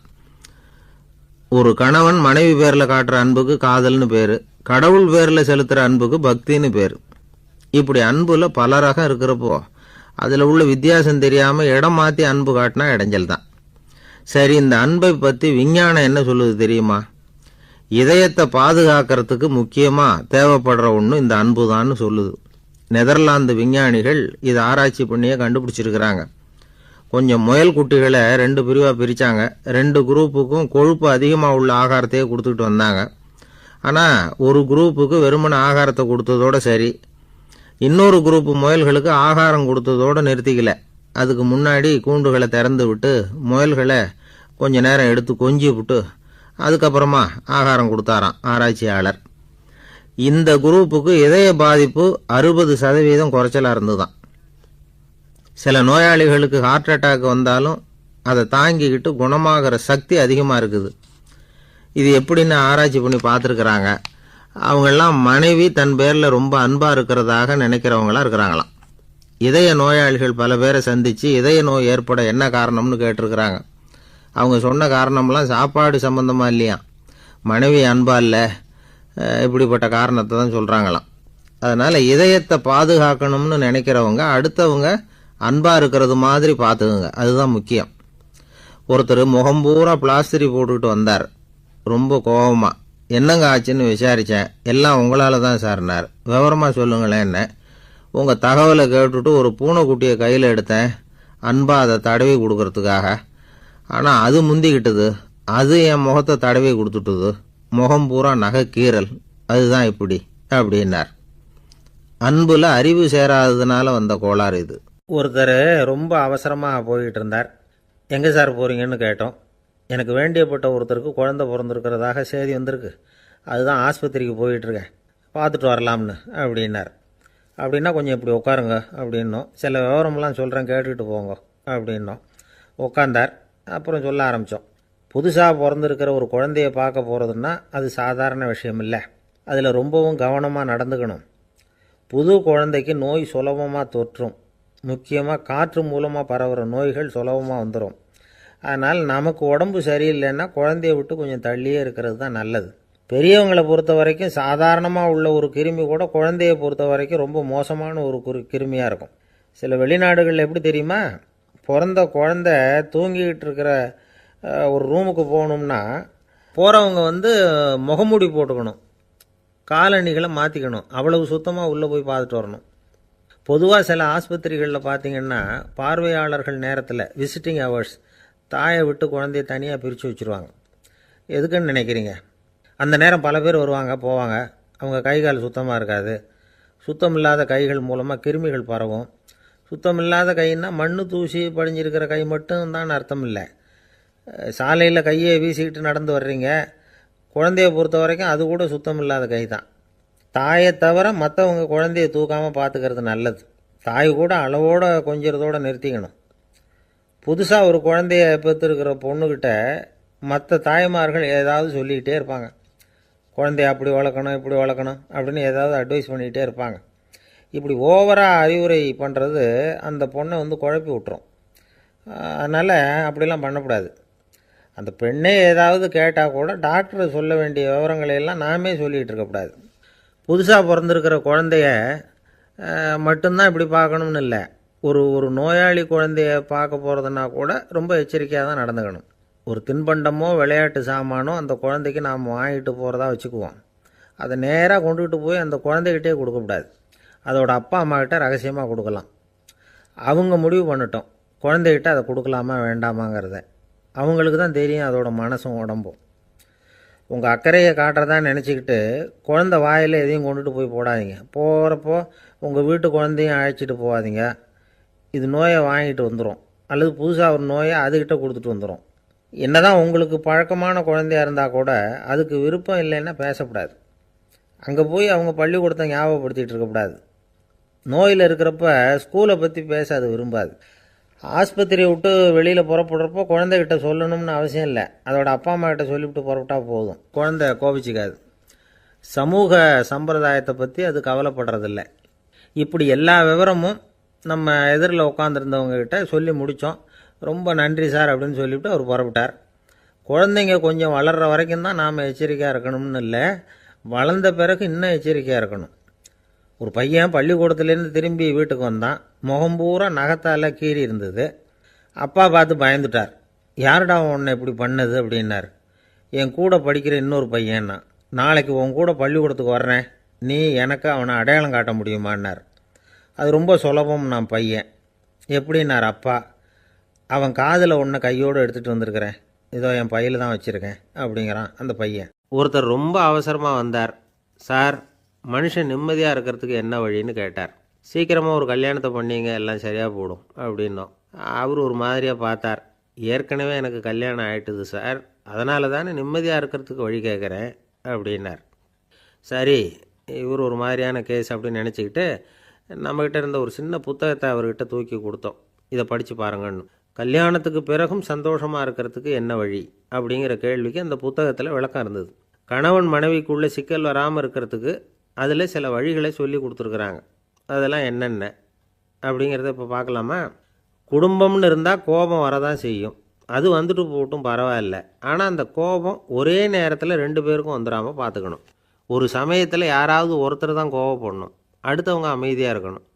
அதுக்கப்புறம் இவர் அமைதியான உடனே அவங்க ஆரம்பிச்சிக்கலாம். கோபமாக ஏதாவது சொன்னால் உடனே கோபமாக பதில் சொல்லக்கூடாது. கொஞ்சம் பொறுத்து கோபம் தீர்ந்த உடனே அந்த பதிலை சொல்லலாம். அப்போ பதில் கோபமாக இருந்தால் கூட அது அவ்வளோ பெருசாக தெரியாது. அற்ப விஷயத்துக்கெல்லாம் காய்ச்சி மூச்சுன்னு கத்திட்டு இருக்கக்கூடாது. உங்கள் 2 பேருக்குள்ளே ஒரு தர்க்கம் ஆரம்பமாயிட்டுதுன்னு வச்சுக்கோங்க. கடுமையாக 2 பேரும் விவாதம் பண்ணுறீங்க. உங்களில் ஒருத்தர் இதில் ஜெயிக்கணும்னா அது நீங்களாக இருக்க வேணாம், அடுத்தவங்க ஜெயிக்கிறதுக்கு நீங்கள் துணையாக இருங்களேன். அப்படின்னா நீங்கள் கொஞ்சம் விட்டு கொடுக்கணும், அவ்வளவுதான். ஏதாவது குத்தம் சொல்லணுமா, செஞ்ச தப்பை சுட்டி காட்டணுமா, விமர்சனம் பண்ணணுமா, பண்ணுங்க, வேணான்னு சொல்லலை. ஆனால் சொன்னதை அப்படி சொல்கிறத கொஞ்சம் அன்பாக இதமாக சொல்லுங்கள். எப்போவோ நடந்த தவறுகளையெல்லாம் இப்போ போய் மறுபடியும் ஞாபகப்படுத்திகிட்டு இருக்க வேண்டாம். நான் அப்போவே சொன்னேன் இந்த புடவை வேணாம்னு, நீங்கள் தான் கேட்கல, இப்போ பாருங்கள் கிழிஞ்சு போச்சு இப்படின்னு கத்துனாங்க ஒரு அம்மா. எப்போ சொன்னீங்கன்னு கேட்டால் ஒரு 10 வருஷத்துக்கு முன்னாடி தீபாவளி சமயத்தில் அப்படிங்கிறாங்க. அது என்ன இன்னும் அப்படியே புதுசாகவே இருக்கும்? உங்களுக்கு அவர் தான் பெருசு, அவருக்கு நீங்கள் தான் பெருசு. அதை விட இந்த உலகத்தில் வேறு எதுவும் முக்கியம் இல்லைன்னு நினைக்கணும். நீ தான் என்னுடைய உலகம்னு எத்தனை தடவை சொல்லியிருப்பீங்க? அதெல்லாம் வெறும் வசனமாக போயிடக்கூடாது. ஏதாவது ஒரு பிரச்சனையை பற்றி கடுமையாக விவாதம் பண்ணிகிட்டு இருக்கீங்க, அதை அப்படியே பாதியில் விட்டுட்டு படுக்கைக்கு போயிடக்கூடாது. சொச்சத்தை நாளைக்கு பேசிக்கலாம்னு. அப்படி போனால் தூக்கம் வராது. பிரச்சனையை ஒரு முடிவு பண்ணிக்கிட்டு அதுக்கப்புறமா தூங்க போகணும். ஒரு நாளில் ஒரு தடவையாவது உங்கள் ஜோடியை பாராட்டி நல்ல விதமாக கனிவாக ஒரு வார்த்தை சொல்லணும் அப்படின்னு தீர்மானம் பண்ணிங்க. ஏதாவது தப்பு பண்ணிவிட்டீங்கன்னா பரவாயில்ல, அதை ஒத்துக்கிறதுக்கும் மன்னிப்பு கேட்குறதுக்கும் தயாராக இருக்கணும். அது ஒன்றும் கேவலம் கிடையாது. வீட்டுக்குள்ளே தானே கேட்க போகிறீங்க, வெளியில் யாருக்கு தெரிய போதும்? எப்படியோ உங்களுக்குள்ளே ஒரு சமரசம் ஆனால் சரிதான். ஒரு தகராறுன்னு எடுத்துக்கிட்டால் குறைஞ்சபட்சம் அதுக்கு 2 பேர் தேவை. தனியாகவே உட்காந்துக்கிட்டு நான் இப்போ தகராறு பண்ணிகிட்டு இருக்கிறேன் அப்படின்னு யாரும் சொல்ல முடியாது. 2 பேர் தகராறு பண்ணுறாங்கன்னா பொதுவாக அந்த 2 பேரில் யார் அதிகமாக பேசுகிறாங்களோ அவங்க பேரில் தான் தப்பு இருக்கும். அதை மனசில் வச்சுக்கணும். இதெல்லாம் தான் அந்த புத்தகத்தில் போட்டிருக்கிற வழிமுறைகள். இவ்வளவும் சரியாக வரலைன்னா அப்புறமா சொல்லுங்கள், வேறு புத்தகம் ஏதாவது இருக்கான்னு தேடுவோம். ஒரு கணவன் தன்னுடைய மனைவியை அழைச்சிக்கிட்டு ஒரு மனோதத்துவ டாக்டர்கிட்ட வந்தாராம்.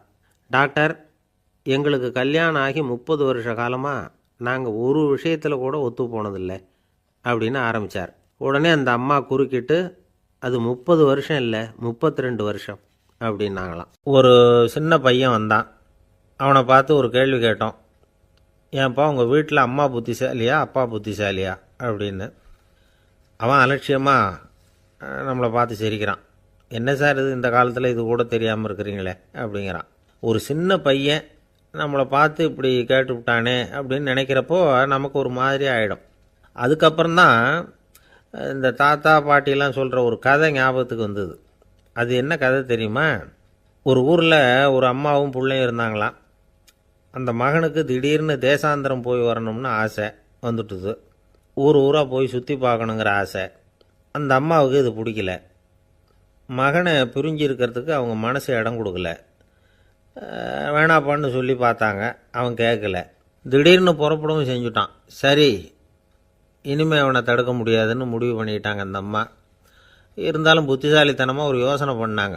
மகனை கிட்டத்தில் கூப்பிட்டாங்க. அவங்ககிட்ட சொன்னாங்க, இதை பாருப்பா, நீ தேசாந்திரம் போகிறதுன்னு தீர்மானம் பண்ணிவிட்ட, அதை நான் தடுக்கலை, போயிட்டு வந்துடும். ஆனால் போகிறதுக்கு முன்னாடி எனக்கு ஒரு வாக்குறுதி கொடுத்துட்டு போ அப்படின்னாங்க. போகிறப்போ ராத்திரியாக இருந்தாலும் பகலாக இருந்தாலும் சரி, புளிய மரத்து நிழலில் தான் தங்கணும். திரும்பி வர்றப்போ இரவும் பகலும் நீ வேப்ப மரத்து நிழல்லே தங்கணும் அப்படின்னாங்க. சரி, அப்படியே செய்கிறேன்னு சொல்லி வாக்குறுதி கொடுத்தான் பையன். புறப்பட்டு போனான். போகிற வழியில் புளிய மரத்து நிழல்லையே தங்கினான், தூங்கினான். அப்படி போய்கிட்டே இருந்தான். 7வது நாள் அவன் உடம்பு சுகமில்லாமல் போயிட்டுது. ரொம்பவும் பலவீனமாயிட்டான். இனிமேல் நடக்க முடியாதுங்கிற நிலைமை வந்துட்டுது. யோசித்து பார்த்தான். சரி, இதுக்கு மேலே போக வேண்டாம் அப்படின்னு முடிவு பண்ணிவிட்டு திரும்பி வர ஆரம்பிச்சிட்டான். திரும்பி வர்றப்போ வழியில் வேப்ப மரத்து நிழலையே தங்கி தங்கி வந்தான். நாளுக்கு நாள் உடம்பு சரியாக வந்துட்டுது. 7வது நாள் வீட்டுக்கு சேர்றான். உடம்பு பழையபடியே கலகலப்பாயிட்டுது. பூரண சுகம். தேசாந்திரம் போன பையன் திரும்பி வந்துட்டானே அப்படின்னு அந்த அம்மா ஆச்சரியப்படலை. ஏன்னா அவங்களுக்கு தெரியும் இப்படி ஆகும்னு.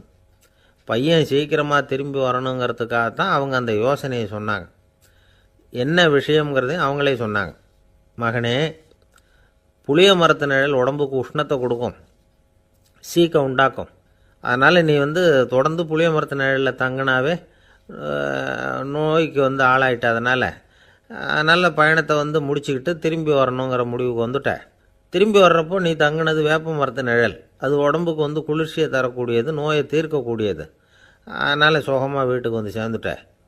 உன்னோட தேசாந்திர பயணத்தை தடுக்கிறதுக்காக தான் இப்படி பண்ணினேன் அப்படின்னாங்களாம் அந்த அம்மா. பார்த்தீங்களா அம்மாவோட புத்திசாலித்தனத்தை?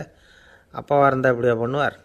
ஒரு அப்பா பையன்கிட்ட 10 ரூபா கொடுத்து இதை எடுத்துக்கிட்டு அடுத்த ஊருக்கு போய் அங்கே இருக்கிற மாமா கிட்ட இதை கொடுத்துட்டு வாடா, வழியில் எங்கேயாவது மரத்தடியில் படுத்து தூங்கி விடாதே அப்படின்னு எச்சரிக்கை பண்ணி அனுப்புனாராம்.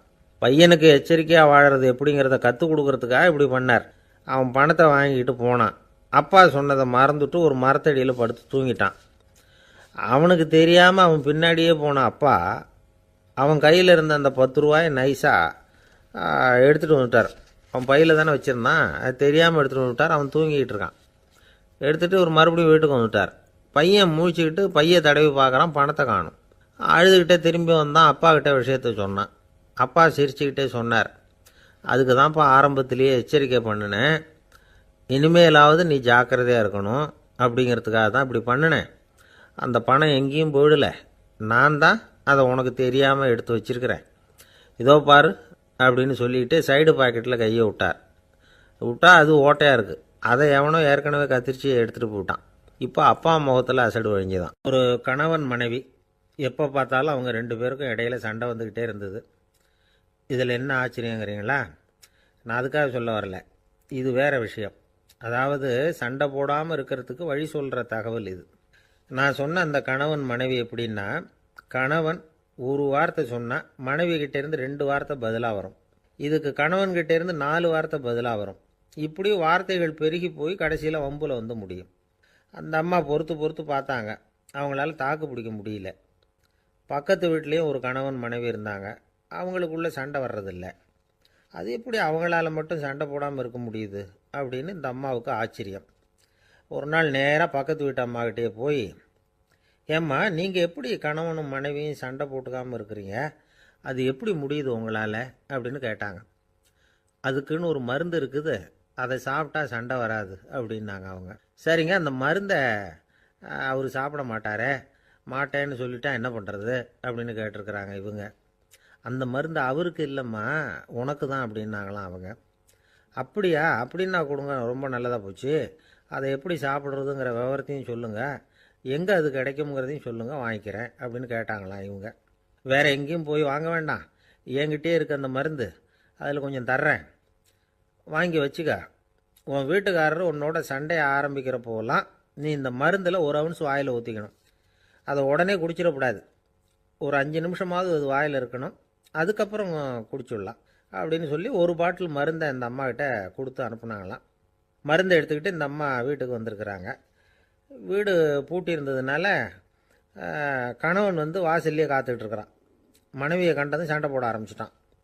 வீட்டை பூட்டி விட்டு எங்கே போய் தொலைஞ்ச, எவ்வளோ நேரமாக ஒரு மனுஷன் வாசல்லையே காத்துட்டு கிடக்கிறது அப்படி இப்படின்னு கத்த ஆரம்பிச்சிட்டான். மனைவி இதுக்கு பதிலே சொல்லலை. அந்த அம்மா பேசாமல் வீட்டை திறந்தாங்க.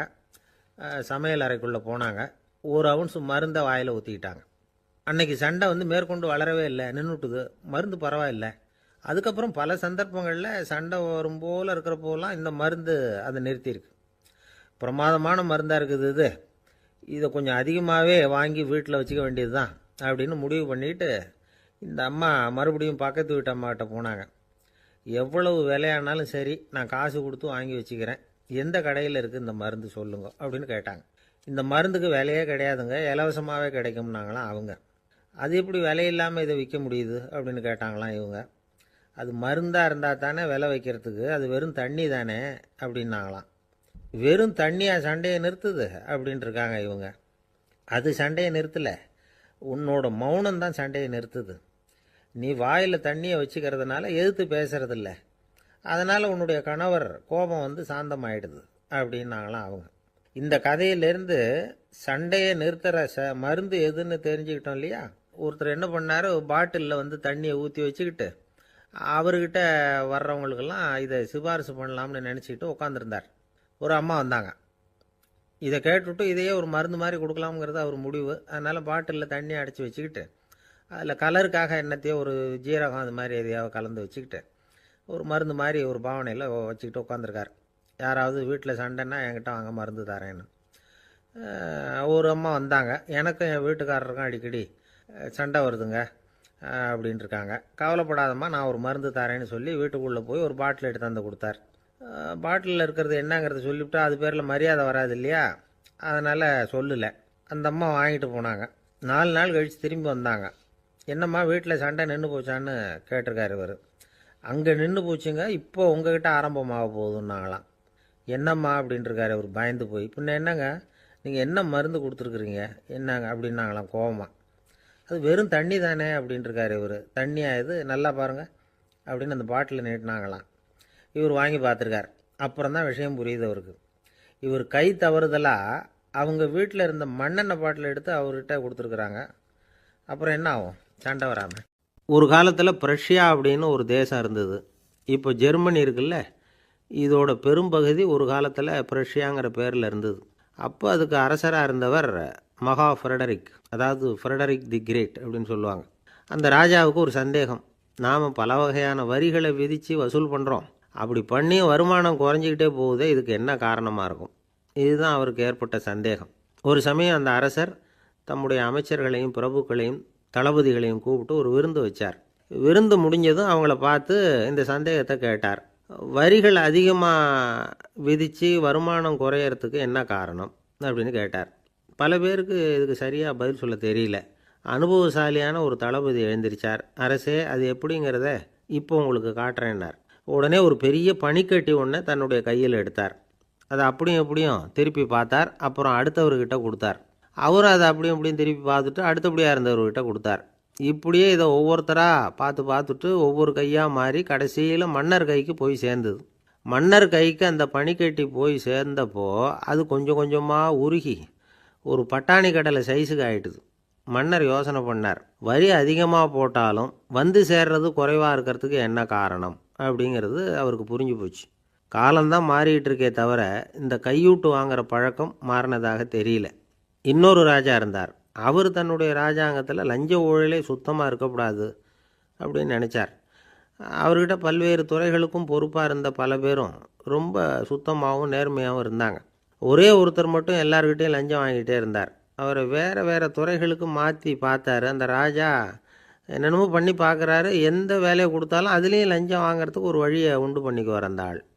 ராஜாவுக்கு இது ஒரு பெரிய தலைவலியாக போட்டுது. இவர் என்ன பண்ணுறது, இவருக்கு என்ன வேலையை கொடுக்கறது, கொஞ்சம் கூட லஞ்சம் வாங்கிறதுக்கு சான்ஸே இல்லாத ஒரு வேலையை கொடுக்கணும் அப்படின்னு திட்டம் போட்டார். ஒரு நாள் அவருக்கு அந்த உத்தரவும் போட்டுட்டார். அதாவது அவருக்கு என்ன வேலைன்னா, கடற்கரையில் தான் அவருக்கு ஆஃபீஸ். அங்கேயே இருந்துக்க வேண்டியது. தினமும் எத்தனை கடல் அலை கரையில் வந்து மோதுது அப்படிங்கிறத கணக்கெடுத்து ராஜாவுக்கு தெரிவிக்க வேண்டியது. இதுதான் அவருக்கு வேலை. பேசாமல் அலையை எண்ணிட்டு உட்காந்துருக்கிட்டோம், அப்போவாவது அவர் லஞ்சம் வாங்குகிற சந்தர்ப்பம் இல்லாமல் போயிடும் அவருக்கு அப்படின்னு நினச்சார் ராஜா. இந்த ஆள் கடற்கரைக்கு போய் டியூட்டியில் ஜாயின் பண்ணிக்கிட்டார். ஒரே மாதத்தில் அங்கே சொந்தமாக ஒரு பிரம்மாண்டமான மாளிகை கட்டிவிட்டார். ராஜாவுக்கு இது பெரிய ஆச்சரியமாக போச்சு. அலையை என்ற வேலையில் அந்த ஆள் எப்படி பணம் சம்பாதிச்சார் அப்படின்னு விசாரித்து பார்த்தார் அக்கம் பக்கத்தில். அந்த ஆள் என்ன பண்ணியிருக்கிறாருன்னா, கடற்கரையில் போய் பொறுப்பை ஏற்றுக்கிட்ட உடனே அங்கே இருந்த மீனவர்கள்கிட்ட எல்லாம் இந்த கரையில் வந்து ஒரு நாளில் வந்து மோதுகிற அலைகள் எத்தனை அப்படின்னு கேட்டிருக்காரு. அது எப்படிங்க தெரியும்னு இருக்காங்க அவங்க. தினமும் அந்த எண்ணிக்கை தெரியணும். நம்ம ராஜாவுக்கு தினமும் அறிக்கை அனுப்பணும், டெய்லி ரிப்போர்ட்டு. தவறுனா நீங்கள் இந்த கடலில் போய் மீன் பிடிக்கிறதுக்கு ராஜாவோட அனுமதி கிடைக்காது அப்படின்ட்டுருக்கார். உடனே மீனவர்கள்லாம் பயந்து போட்டாங்க. கடலுக்கு போகிறதுக்கு அனுமதி இல்லைன்னா பட்டினி கிடக்கிறது மாதிரி ஆகிடுமே. மெதுவாக அந்த ஆளுகிட்ட போனாங்க. காதோட காதாக சொன்னாங்க, ஐயா, எங்களால் கடல் அலையை எண்ண முடியாது. தினமும் எங்களால் முடிஞ்சதை உங்களுக்கு பணமாக கொடுத்துட்றோம். நீங்கள் தான் ராஜா கிட்ட சிபாரிசு பண்ணி நாங்கள் தொடர்ந்து மீன் பிடிக்கிறதுக்கு அனுமதி வாங்கி கொடுக்கணும் அப்படின்னு வேண்டிக்கிட்டாங்க. பணம் தினமும் சேர ஆரம்பிச்சுட்டுது. பதவியில் மற்ற பதவியோட இந்த பதவி எவ்வளவோ மேல் அப்படின்னு நினச்சிட்டான் அந்த ஆள். அது மட்டும் இல்லை, தயவு பண்ணி என்னை இந்த இடத்த விட்டு மாற்றி விடாதீங்க சார் அப்படின்னு வேற கேட்க ஆரம்பிச்சிட்டானா. ஒரு ஊரில் ஒரு ராஜா இருந்தார். அவர் ஒரு பூனை வளர்த்தார். ரொம்ப செல்லமாக அவர் அந்த பூனையை வளர்த்தார். அவர் என்ன பண்ணுவார் தெரியுமா? இரவு நேரத்தில் அந்த பூனையோட தலையில் ஒரு விளக்கை வச்சுருவார். அந்த பூனை ரொம்ப ஜாக்கிரதையாக அந்த விளக்கு கீழே விழுந்துடாமல் பார்த்துக்கும். தலையை ஆட்டாமல் ரொம்ப நிதானமாக ராஜா பின்னாடி நடந்து போய்கிட்டே இருக்கும். அந்த விளக்கு வெளிச்சத்தில் எல்லா வேலைகளையும் செஞ்சுருவார். கையில் ஒரு விளக்கை தனியாக எடுத்துகிட்டு போக வேண்டிய அவசியமே இல்லை. விளக்கை தூக்கிட்டு போகிற வேலையை அந்த பூனை பார்த்துக்கும். அதனால் ராஜாவுக்கு அந்த பூனை மேலே ரொம்ப பிரியம். மந்திரிகளையெல்லாம் கூப்பிட்டு அவங்கக்கிட்ட சொல்லுவார், பார்த்தீங்களா இந்த பூனை எவ்வளவு விசுவாசமாக நடக்குது, என் பேரில் எவ்வளவு மரியாதை பார்த்தீங்களா அதுக்கு அப்படிம்பார். இதை கேட்டுவிட்டு அங்கேருந்து அமைச்சர்களில் ஒருத்தர் சொன்னார், மன்னா நீங்கள் சொல்கிறது சரிதான், இருந்தாலும் இந்த பூனையோட விசுவாசத்தை நாம் கொஞ்சம் சோதித்து பார்க்க வேண்டியிருக்கு அப்படின்னாராம். சரி, உங்கள் ஆசையை ஏன் கெடுக்கணும், நல்லா சோதித்து பாருங்கள் அப்படின்னு சொல்லிவிட்டார் ராஜா. உடனே அந்த அமைச்சர் என்ன பண்ணார் தெரியுமா? எங்கேயோ புறப்பட்டு போனார். ஒரு 5-6 எலிகளை பிடிச்சிக்கிட்டு வந்தார். அரண்மனையில் ராஜா ஏதோ வேலை பார்த்துக்கிட்டு இருக்கிறாரு. பக்கத்தில் அந்த பூனை ரொம்ப பணிவாக நின்றுக்கிட்டு இருக்குது. அது தலையில் விளக்கு எரிஞ்சிக்கிட்டு இருக்கு. அமைச்சர் தான் பிடிச்சிக்கிட்டு வந்த எலிகளை அந்த பூனை பார்வையில் படுறது மாதிரி எதிரில் விட்டார். அந்த எலிகள்லாம் அங்கேயும் இங்கேயும் ஓட ஆரம்பிச்சிது. அதை பார்த்தது பூனை, அவ்வளவுதான். தலையில் இருக்கிற விளக்கை பற்றியும் கவலைப்படலை, ராஜாவை பற்றியும் கவலைப்படலை. ஒரே பாய்ச்சலாக பாஞ்சு எலிகளை துரத்த ஆரம்பிச்சுட்டுது. தலையில் இருந்த விளக்கு எங்கேயோ போய் விழுந்தது, அணைஞ்சு போச்சு. இருட்டில் ராஜா தடுமாற ஆரம்பிச்சுட்டார். இந்த சமயத்தில் அந்த அமைச்சர் மறுபடியும் விளக்கை ஏற்றினார். வெளிச்சம் வந்தது. அதுக்கப்புறம் அந்த அமைச்சர் பேசினார், அரசே, பூனையோட விசுவாசத்தை பார்த்தீங்களா? எலி அது கண்ணில் படுற வரைக்கும் தான் விசுவாசமாக இருந்தது. அது மாதிரி எலியை பார்த்ததும் எல்லாத்தையும் விட்டுட்டு அதை துரத்த ஆரம்பிச்சுட்டு பார்த்தீங்களா? தான் அந்த பூனையை பற்றி நினச்சது தப்புங்கிறது அதுக்கப்புறம் தான் அந்த ராஜாவுக்கு புரிஞ்சுதான். சரி, இப்போ எதுக்கு இந்த கதையெல்லாம் அப்படிங்கிறீங்களா? இந்த பூனை மாதிரி தான் நம்ம மனசும். மனசை எவ்வளவு தான் பயிற்சி கொடுத்து பக்குவமாக வச்சுருந்தாலும் பார்க்குறதுக்கு பரமசாது மாதிரி தான் இருக்கும். பார்க்க வேண்டியதை பார்த்துட்டுதுன்னா பாஞ்சிரும். இந்த பூனை மாதிரி புலன் இன்ப பொருள்கள் கிட்டாத வரைக்கும் மனம் அடங்கி இருக்கிறது மாதிரி தான் தெரியும். கொஞ்சம் வாய்ப்பு கிடைச்சாலும் அது குதிக்க ஆரம்பிச்சிரும், தப்பு பண்ண ஆரம்பிச்சிரும். பெரிய பெரிய முனிவர்கள் வாழ்க்கையில் நடந்த வீழ்ச்சி இதை தான் நிரூபிக்குது. புலன்களின் ஆற்றல் அதிகம். அதனால் மனக்கட்டுப்பாடு பயிற்சிகளில் ரொம்ப எச்சரிக்கையாக இருக்கணுங்கிறார் சுவாமி சிவானந்தர். மது பழக்கத்தையே விட்டுவிட்டேன்னு உறுதியாக இருப்பான். கடை கண்ணில் பட்டுவிட்டதுன்னா கால் அவனை கேட்காமலே இழுத்துக்கிட்டு உள்ளே போயிடும். இதுதான் மனசுங்கிறது. அதுதான் அந்த ராஜா வளர்த்த பூனை. நம்மால் ஒருத்தன் அந்த ராஜா பூனை தலையில் விளக்க வச்சது மாதிரி இவன் தன்னுடைய தலையிலேயே ஒரு விளக்கை ஏற்றி வச்சுக்கிட்டு என்னத்தையோ தேட ஆரம்பித்தான். தேடிக்கிட்டு இருக்கிறான். தலையை ஆட்டாமல் நிதானமாக நடந்து ரொம்ப நேரமாக தேடிகிட்டு இருக்கிறான். அந்த சமயம் அங்கே வந்த ஒருத்தர், என்னத்தை தேடுறீங்கன்னு கேட்டார். அதுதான் மறந்து போச்சு அப்படின்னு இழுத்தான். சரி, கொஞ்சம் இப்படி உட்காருங்க, ஞாபகம் வந்ததும் தேட ஆரம்பிக்கலாம் அப்படின்னார் அவர். இவன் கொஞ்ச நேரம் உட்காந்து யோசித்தான். அப்புறம் திடீர்னு எழுந்திரிச்சான். ஞாபகம் வந்துட்டுதுன்னா. என்னன்னு கேட்டார். எங்கள் வீட்டில் இருந்த விளக்கை எங்கே வச்சேன்னு தெரியல, அதை தான் தேடிக்கிட்டு இருக்கிறேன், ஏற்றி வைக்கலாம்னு பார்க்குறேன் அப்படின்னா. ஒரு பெரியவர் உட்காந்துருக்கிறார். அவரை சுற்றி அவருடைய தோழர்கள் உட்காந்துருக்கிறாங்க. ஏதோ ஒரு முக்கியமான செய்தியை அவர் அவங்களுக்கு சொல்லிகிட்டு இருக்கிறார். அவங்களும் ஆர்வமாக கேட்டுக்கிட்டு இருக்கிறாங்க. இந்த சமயத்தில் யாரோ ஒரு ஆள் வேகமாக அங்கே வர்றார். வர்ற வேகத்திலேயே எனக்கு ஏதாவது உதவி செய்யுங்க அப்படின்னு கேட்டுக்கிட்டே வர்றார். கேட்குறது உதவி, ஆனால் குரல் மிரட்டுறது மாதிரி இருக்குது, அதட்டி கேட்குறது மாதிரி இருக்குது. இதை கேட்டதும் அந்த பெரியவர் ஆத்திரப்படலை, ஆனால் அவரை சுற்றி இருந்தவங்க ஆத்திரப்பட்டாங்க. இதை பெரியவர் கவனித்தார். கொஞ்சம் அமைதியாக இருங்கன்னார். வந்தவரை கூப்பிட்டார். அவருக்கு சில பொருள்களை கொடுத்தார். என்னங்க, இப்போ உங்களுக்கு மகிழ்ச்சி தானே அப்படின்னார். ஆ அப்படின்னு அலட்சியமாக அவர் சொல்கிறார். நான் உங்களை நல்ல முறையில் நடத்தினேன்னா அப்படின்னு கேட்குறாரு அவர் மறுபடியும். அதெல்லாம் ஒன்றும் இல்லை அப்படின்னு சொல்லி அவர் சொல்லிகிட்டு இருக்கிறாரு. குரலில் கடுமை குறையில. சுற்றி இருந்தவங்களால் இதை பொறுத்துக்க முடியல. கோபத்தோடு அவரை நோக்கி நெருங்க ஆரம்பித்தாங்க. பெரியவர் அவங்களையெல்லாம் தடுத்து நிறுத்தினார். வந்தவரை வாங்க என்னோட அப்படின்னு சொல்லி அழைச்சிட்டு போனார். வீட்டுக்கு போனார். அங்கே போனதும் இன்னும் சில பொருள்களை எடுத்து அவர்கிட்ட கொடுத்தார். இப்போ திருப்தி தானே, நான் உங்ககிட்ட நல்ல முறையில் நடந்துக்கிட்டேனா அப்படின்னார். அவர் முகம் இப்போ தான் கொஞ்சம் மலர்ந்தது. ரொம்ப நன்றி, இறைவன் உங்கள் குடும்பத்துக்கு எல்லா நன்மைகளையும் செய்வான் அப்படின்னு சொன்னார். இதே வார்த்தைகளை என்னுடைய தோழர்கள்கிட்டே சொல்லிட்டீங்கன்னா அவங்க கோபம் தணிஞ்சிரும், வர முடியுமான்னார். கண்டிப்பாக வர்றேன் அப்படின்னாரு. மறுநாள் காலையில் அந்த இடத்துக்கு வந்தார். அதே மாதிரி சொல்லிவிட்டு அவர் போயிட்டார். தோழர்கள்லாம் ரொம்ப வியப்போடு பெரியவரை பார்த்தாங்க. அந்த பெரியவர் தான் நபிகள் நாயகம். அவர் சொன்னார், ஒருத்தன் ரொம்ப ஆசையாக ஒரு ஒட்டகத்தை வளர்த்துக்கிட்டு வந்தான். ஒரு நாள் அந்த ஒட்டகம் கயத்தை அறுத்துக்கிட்டு ஓடி போயிட்டுது. அக்கம் பக்கத்தில் இருக்கிறவங்கெல்லாம் அந்த ஒட்டகத்தை பிடிக்கிறதுக்கு முயற்சி பண்ணாங்க. அதை துரத்திட்டு ஓடினாங்க. ஒட்டகம் தாறுமாறாக ஓட ஆரம்பிச்சிது. இந்த சமயத்தில் ஒட்டகத்தை வளர்த்தவன் அங்கே ஓடி வந்தான். நீங்கள் அதை ஒன்றும் செய்ய வேணாம், விட்டுருங்க. அதோட சுபாவம் எனக்கு நல்லா தெரியும். அதை சுலபமாக என்னோடய வழிக்கு கொண்டுட்டு வந்துட முடியும். நான் பார்த்துக்கிறேன், விட்டுருங்கோ அப்படின்னா. எல்லாரும் விலகி போயிட்டாங்க. இவன் என்ன செஞ்சான் தெரியுமா? கொஞ்சம் புல்லை கையில் எடுத்துக்கிட்டு அந்த ஒட்டகத்தை நெருங்கினான். அவ்வளவுதான். அது ஓடி இவன் காலடியில் உட்காந்துக்கிட்டது. செல்லமாக அதை அப்படியே தடவி கொடுத்தான். முதுகில் ஏறி உட்காந்துக்கிட்டான். அது பாட்டுக்கு சாதுவாக நடந்து போகுது. இந்த கதையை நபிகள் நாயகம் தம்முடைய தோழர்களுக்கு சொல்கிறார். ஒட்டகத்தை மட்டும் இல்லை, சில மனிதர்களையும் கூட சில விதத்தில் அணுகி தான் அவர்களை சீர்திருத்த வேண்டியிருக்குது அப்படிங்கிறத அவங்களுக்கு உணர்த்தினார்.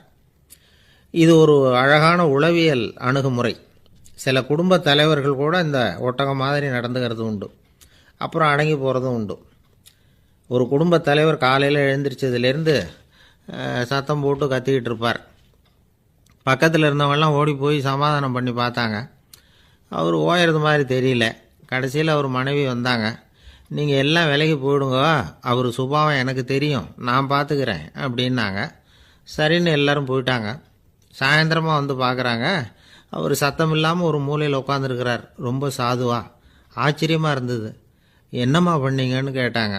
அது ஒன்றும் இல்லைங்க, ஒரு வேளை சாப்பாட்டை நிறுத்தினேன், பட்னி போட்டேன், அவ்வளவுதான் அப்படின்னாங்க அந்த அம்மா. ஒரு ஜென் துறவி, அவருக்கு ரொம்ப வயசாகிட்டுது. கடைசி காலம். நண்பர்களையெல்லாம் கூப்பிட்டார். நண்பர்களே, நான் வித்தியாசமான முறையில் சாகணும்னு ஆசைப்படுறேன், அதுக்கு ஏதாவது யோசனை சொல்லுங்களேன் அப்படின்னு கேட்டாராம். நண்பர்கள் சிரித்தாங்க. என்ன பேச்சு பேசுகிறீங்க? சாவறதுங்கிறது என்ன விளையாட்டு கத்தனமான காரியமா அப்படின்னு கேட்டிருக்காங்க. அந்த துறவி கொஞ்ச நேரம் யோசனை பண்ணார். அப்புறம் கேட்டாராம், இது வரைக்கும் யாராவது நடந்துக்கிட்டே இறந்துருக்குறாங்களா அப்படின்னாராம். எல்லாரும் இல்லைன்னாங்களாம். ஒருத்தர் மட்டும் சொல்லியிருக்கார். அப்படியும் ஒருத்தர் இறந்துருக்கிறதாக ஒரு கதையில் படிச்சிருக்கிறேன். ஒரு ஞானியால் தான் அப்படியெல்லாம் செய்ய முடியும் அப்படின்னு அவர் சொன்னாராம். சரி, அப்படின்னா அந்த முறை நமக்கு வேணாம். நின்றுக்கிட்டே யாராவது உயிரை விட்டுருக்காங்களா அப்படின்னு விசாரித்தாராம். அப்படியும் ஒருத்தர் இறந்துருக்கிறார் அப்படின்னாங்களாம். மறுபடியும் அந்த துறவி யோசனை பண்ணியிருக்கிறார். ஏதாவது வித்தியாசமான முறையில் நாம் போகணும் அப்படிங்கிறது அவருடைய விருப்பம். மனிதன் எப்படி வாழ்கிறானோ அப்படி இறப்பது தான் நல்லது. சரி, யாராவது தலைகீழாக யோகம் செய்யும் நிலையில் இறந்துருக்கிறாங்களா அப்படின்னு விசாரித்தாராம். நண்பர்கள் சிரித்தாங்க. தலைகீழாக நின்னபடி இறந்ததாக நாங்கள் கேள்விப்பட்டதே இல்லை, அது முடியாத காரியம் அப்படின்ட்டுருக்காங்க. இப்போ அந்த துறவிக்கு திடீர்னு உற்சாகம் வந்துட்டுது. உடனே எழுந்திரிச்சார், தலைகீழாக நின்னார், அப்படியே உயிரை விட்டுட்டார். அவ்வளோதான். அந்த மடாலயத்தில் ஒரே குழப்பம். எப்படி அவரை கீழே இறக்கி படுக்க வைக்கிறது அப்படின்னு புரியல. இப்படி உயிர் விடுறதை பற்றி அவங்க இது வரைக்கும் கேள்விப்பட்டதும் இல்லை. உண்மையிலேயே இவர் இறந்து தான் போனாராங்கிறதும் தெரியல. சோதித்து பார்த்தாங்க. இதய துடிப்பு, நாடி துடிப்பு எல்லாம் நின்று போயிருந்தது. இவர் எப்பவும் இப்படி தான், என்ன பண்ணுறது இப்போது அப்படின்னு சொல்லி எல்லாரும் குழம்பிக்கிட்டு இருக்கிற சமயத்தில் ஒரு பெரிய ஒரு யோசனை சொன்னார். இந்த துறவியோட மூத்த சகோதரி பக்கத்து மடாலயத்தில் இருக்கிறாங்க, அவங்கள இங்கே அழைச்சிட்டு வந்தால் ஏதாவது வழி கிடைக்கும் அப்படின்னார். அந்த அம்மாவுக்கு 90 வயசு. அழைச்சிட்டு வந்தாங்க. ஒரு குச்சியை ஊன்றிக்கிட்டு அப்படியே மெதுவாக நடந்து வந்தாங்க. தம்பி, தலைகீழாக நின்று உயிர் விட்டு இறக்கிறத பார்த்தாங்க. தம்பின்னு கூப்பிட்டு பார்த்தாங்க, ஒன்றும் காணோம். உடனே என்ன பண்ணாங்க, தன்னுடைய கைத்தடியால் தம்பியோட உடலை ஒரு தட்டு தட்டினாங்க. ஏப்பா சாகிறப்பவும் உன்னுடைய குறும்புத்தனத்தை விடலையா? இப்படியாடா சாகிறது? ஒழுங்காக செத்து தொலை அப்படின்னாங்களாம். அவ்வளவுதான். உடனே அந்த துறவி திரும்பி நேராக நின்னார். அக்கா கோவப்படாத, நான் ஒழுங்காக சாகிறேன், எப்படி செத்தா என்ன, எல்லாம் எனக்கு ஒன்று தான் அப்படின்னு சொல்லிவிட்டு அப்படியே தரையில் படுத்து உயிரை விட்டாராம். அதுக்கப்புறம் அந்த அம்மா கோலை வந்து கையில் எடுத்துக்கிட்டு அப்படியே திரும்பி கூட பார்க்காம அவங்க பாட்டுக்கு போயிட்டாங்களாம். மரணத்தை ஒரு விளையாட்டாக ஆக்கிய அந்த துறவிக்கு வாழ்க்கையே ஒரு விளையாட்டாக தான் இருந்திருக்குது. எந்த நோக்கமும் இல்லாமல் செயல்படுறதுன்னா என்னங்கிறதும் அவருக்கு தெரிஞ்சிருக்குது. பயனை எதிர்பார்க்காம பணி செய்து வாழ்ந்து மறைந்த மகான் அவர். தம்முடைய தொழிலை வந்து விளையாட்டு போல செய்ய தெரிஞ்சவருக்கு வாழ்க்கையே ஒரு விளையாட்டாக மாறிடும். எல்லாமே விளையாட்டாகி விடுகிற போது மரணமும் விளையாட்டாகிவிடும் அப்படிங்கிறது தான் அந்த தத்துவம். ஆனால் அதுக்கு முன்னாடி உங்களுக்குள்ளே இருக்கிற உண்மையான நடிகனை வந்து நீங்கள் அடையாளம் கண்டுபிடிக்கணும். நீங்கள் நடிக்க வேண்டியதே இல்லை, நீங்கள் ஏற்கனவே நடிச்சுக்கிட்டு தான் இருக்கிறீங்க. நீங்கள் இந்த உண்மையை தெரிஞ்சுக்கணும், அவ்வளவுதான். இதுதான் ஞானிகளுடைய கருத்து. நீங்கள் தெருவில் நடந்து போயிட்டுருக்கிறீங்க, எதிரில் வர்றவர் உங்களை பார்த்து எப்படி இருக்கிறீங்கன்னு கேட்குறார். நல்லா இருக்கிறேங்கிறீங்க. உண்மையிலேயே நாம் நல்லா இருக்க மாட்டோம், ஏதாவது உடம்புல கோளாறு இருக்கும். ஆனால் அப்படி சொல்லுவோம் நல்லா இருக்கிறேன் அப்படின்னு. அது நடிப்பு தானே. உங்களை சந்தித்ததில் ரொம்ப மகிழ்ச்சி அப்படின்னு சொல்கிறோம். உடனே கொஞ்சம் நிதானமாக யோசித்து பாருங்கள், உண்மையிலேயே உங்கள் மனசு மகிழ்ச்சி அடைஞ்சுட்டுதா? அது நடிப்பு தானே. வாழ்க்கையை சரியாக புரிஞ்சுக்கிட்டால் எல்லாமே நடிப்புங்கிறது புரியும். கல்யாண பத்திரிக்கை அனுப்பியிருந்தேனே, ஏன்டா வரலன்னு கேட்டான் ஒருத்தன். வந்திருந்தேனே அப்படின்னானா இவன். டேய், ஏன்டா போய் சொல்கிற, நான் பத்திரிக்கையே உனக்கு அனுப்பலையே அப்படின்ட்டுருக்கான் அவன். அதுக்கு இவன் சொன்னானா, பத்திரிக்கை அனுப்புனேன்னு நீ போய் சொல்கிறப்போ கல்யாணத்துக்கு வந்தேன்னு நான் போய் சொல்லக்கூடாதா அப்படின்னானா. ஒரு நண்பர் அவசரமாக என்கிட்ட ஓடி வந்தார். அப்புறம் சொன்னார், என்னால் நம்பவே முடியல சார், என் பையனா இப்படி அப்படின்னு சொல்லி ஆச்சரியப்பட்டார். உங்கள் பையன் அப்படி என்ன தான் செஞ்சுட்டான் அப்படின்னு கேட்டேன். என்னால் முடியாத ஒரு காரியத்தை அவன் செஞ்சுட்டான் சார் அப்படின்னார்.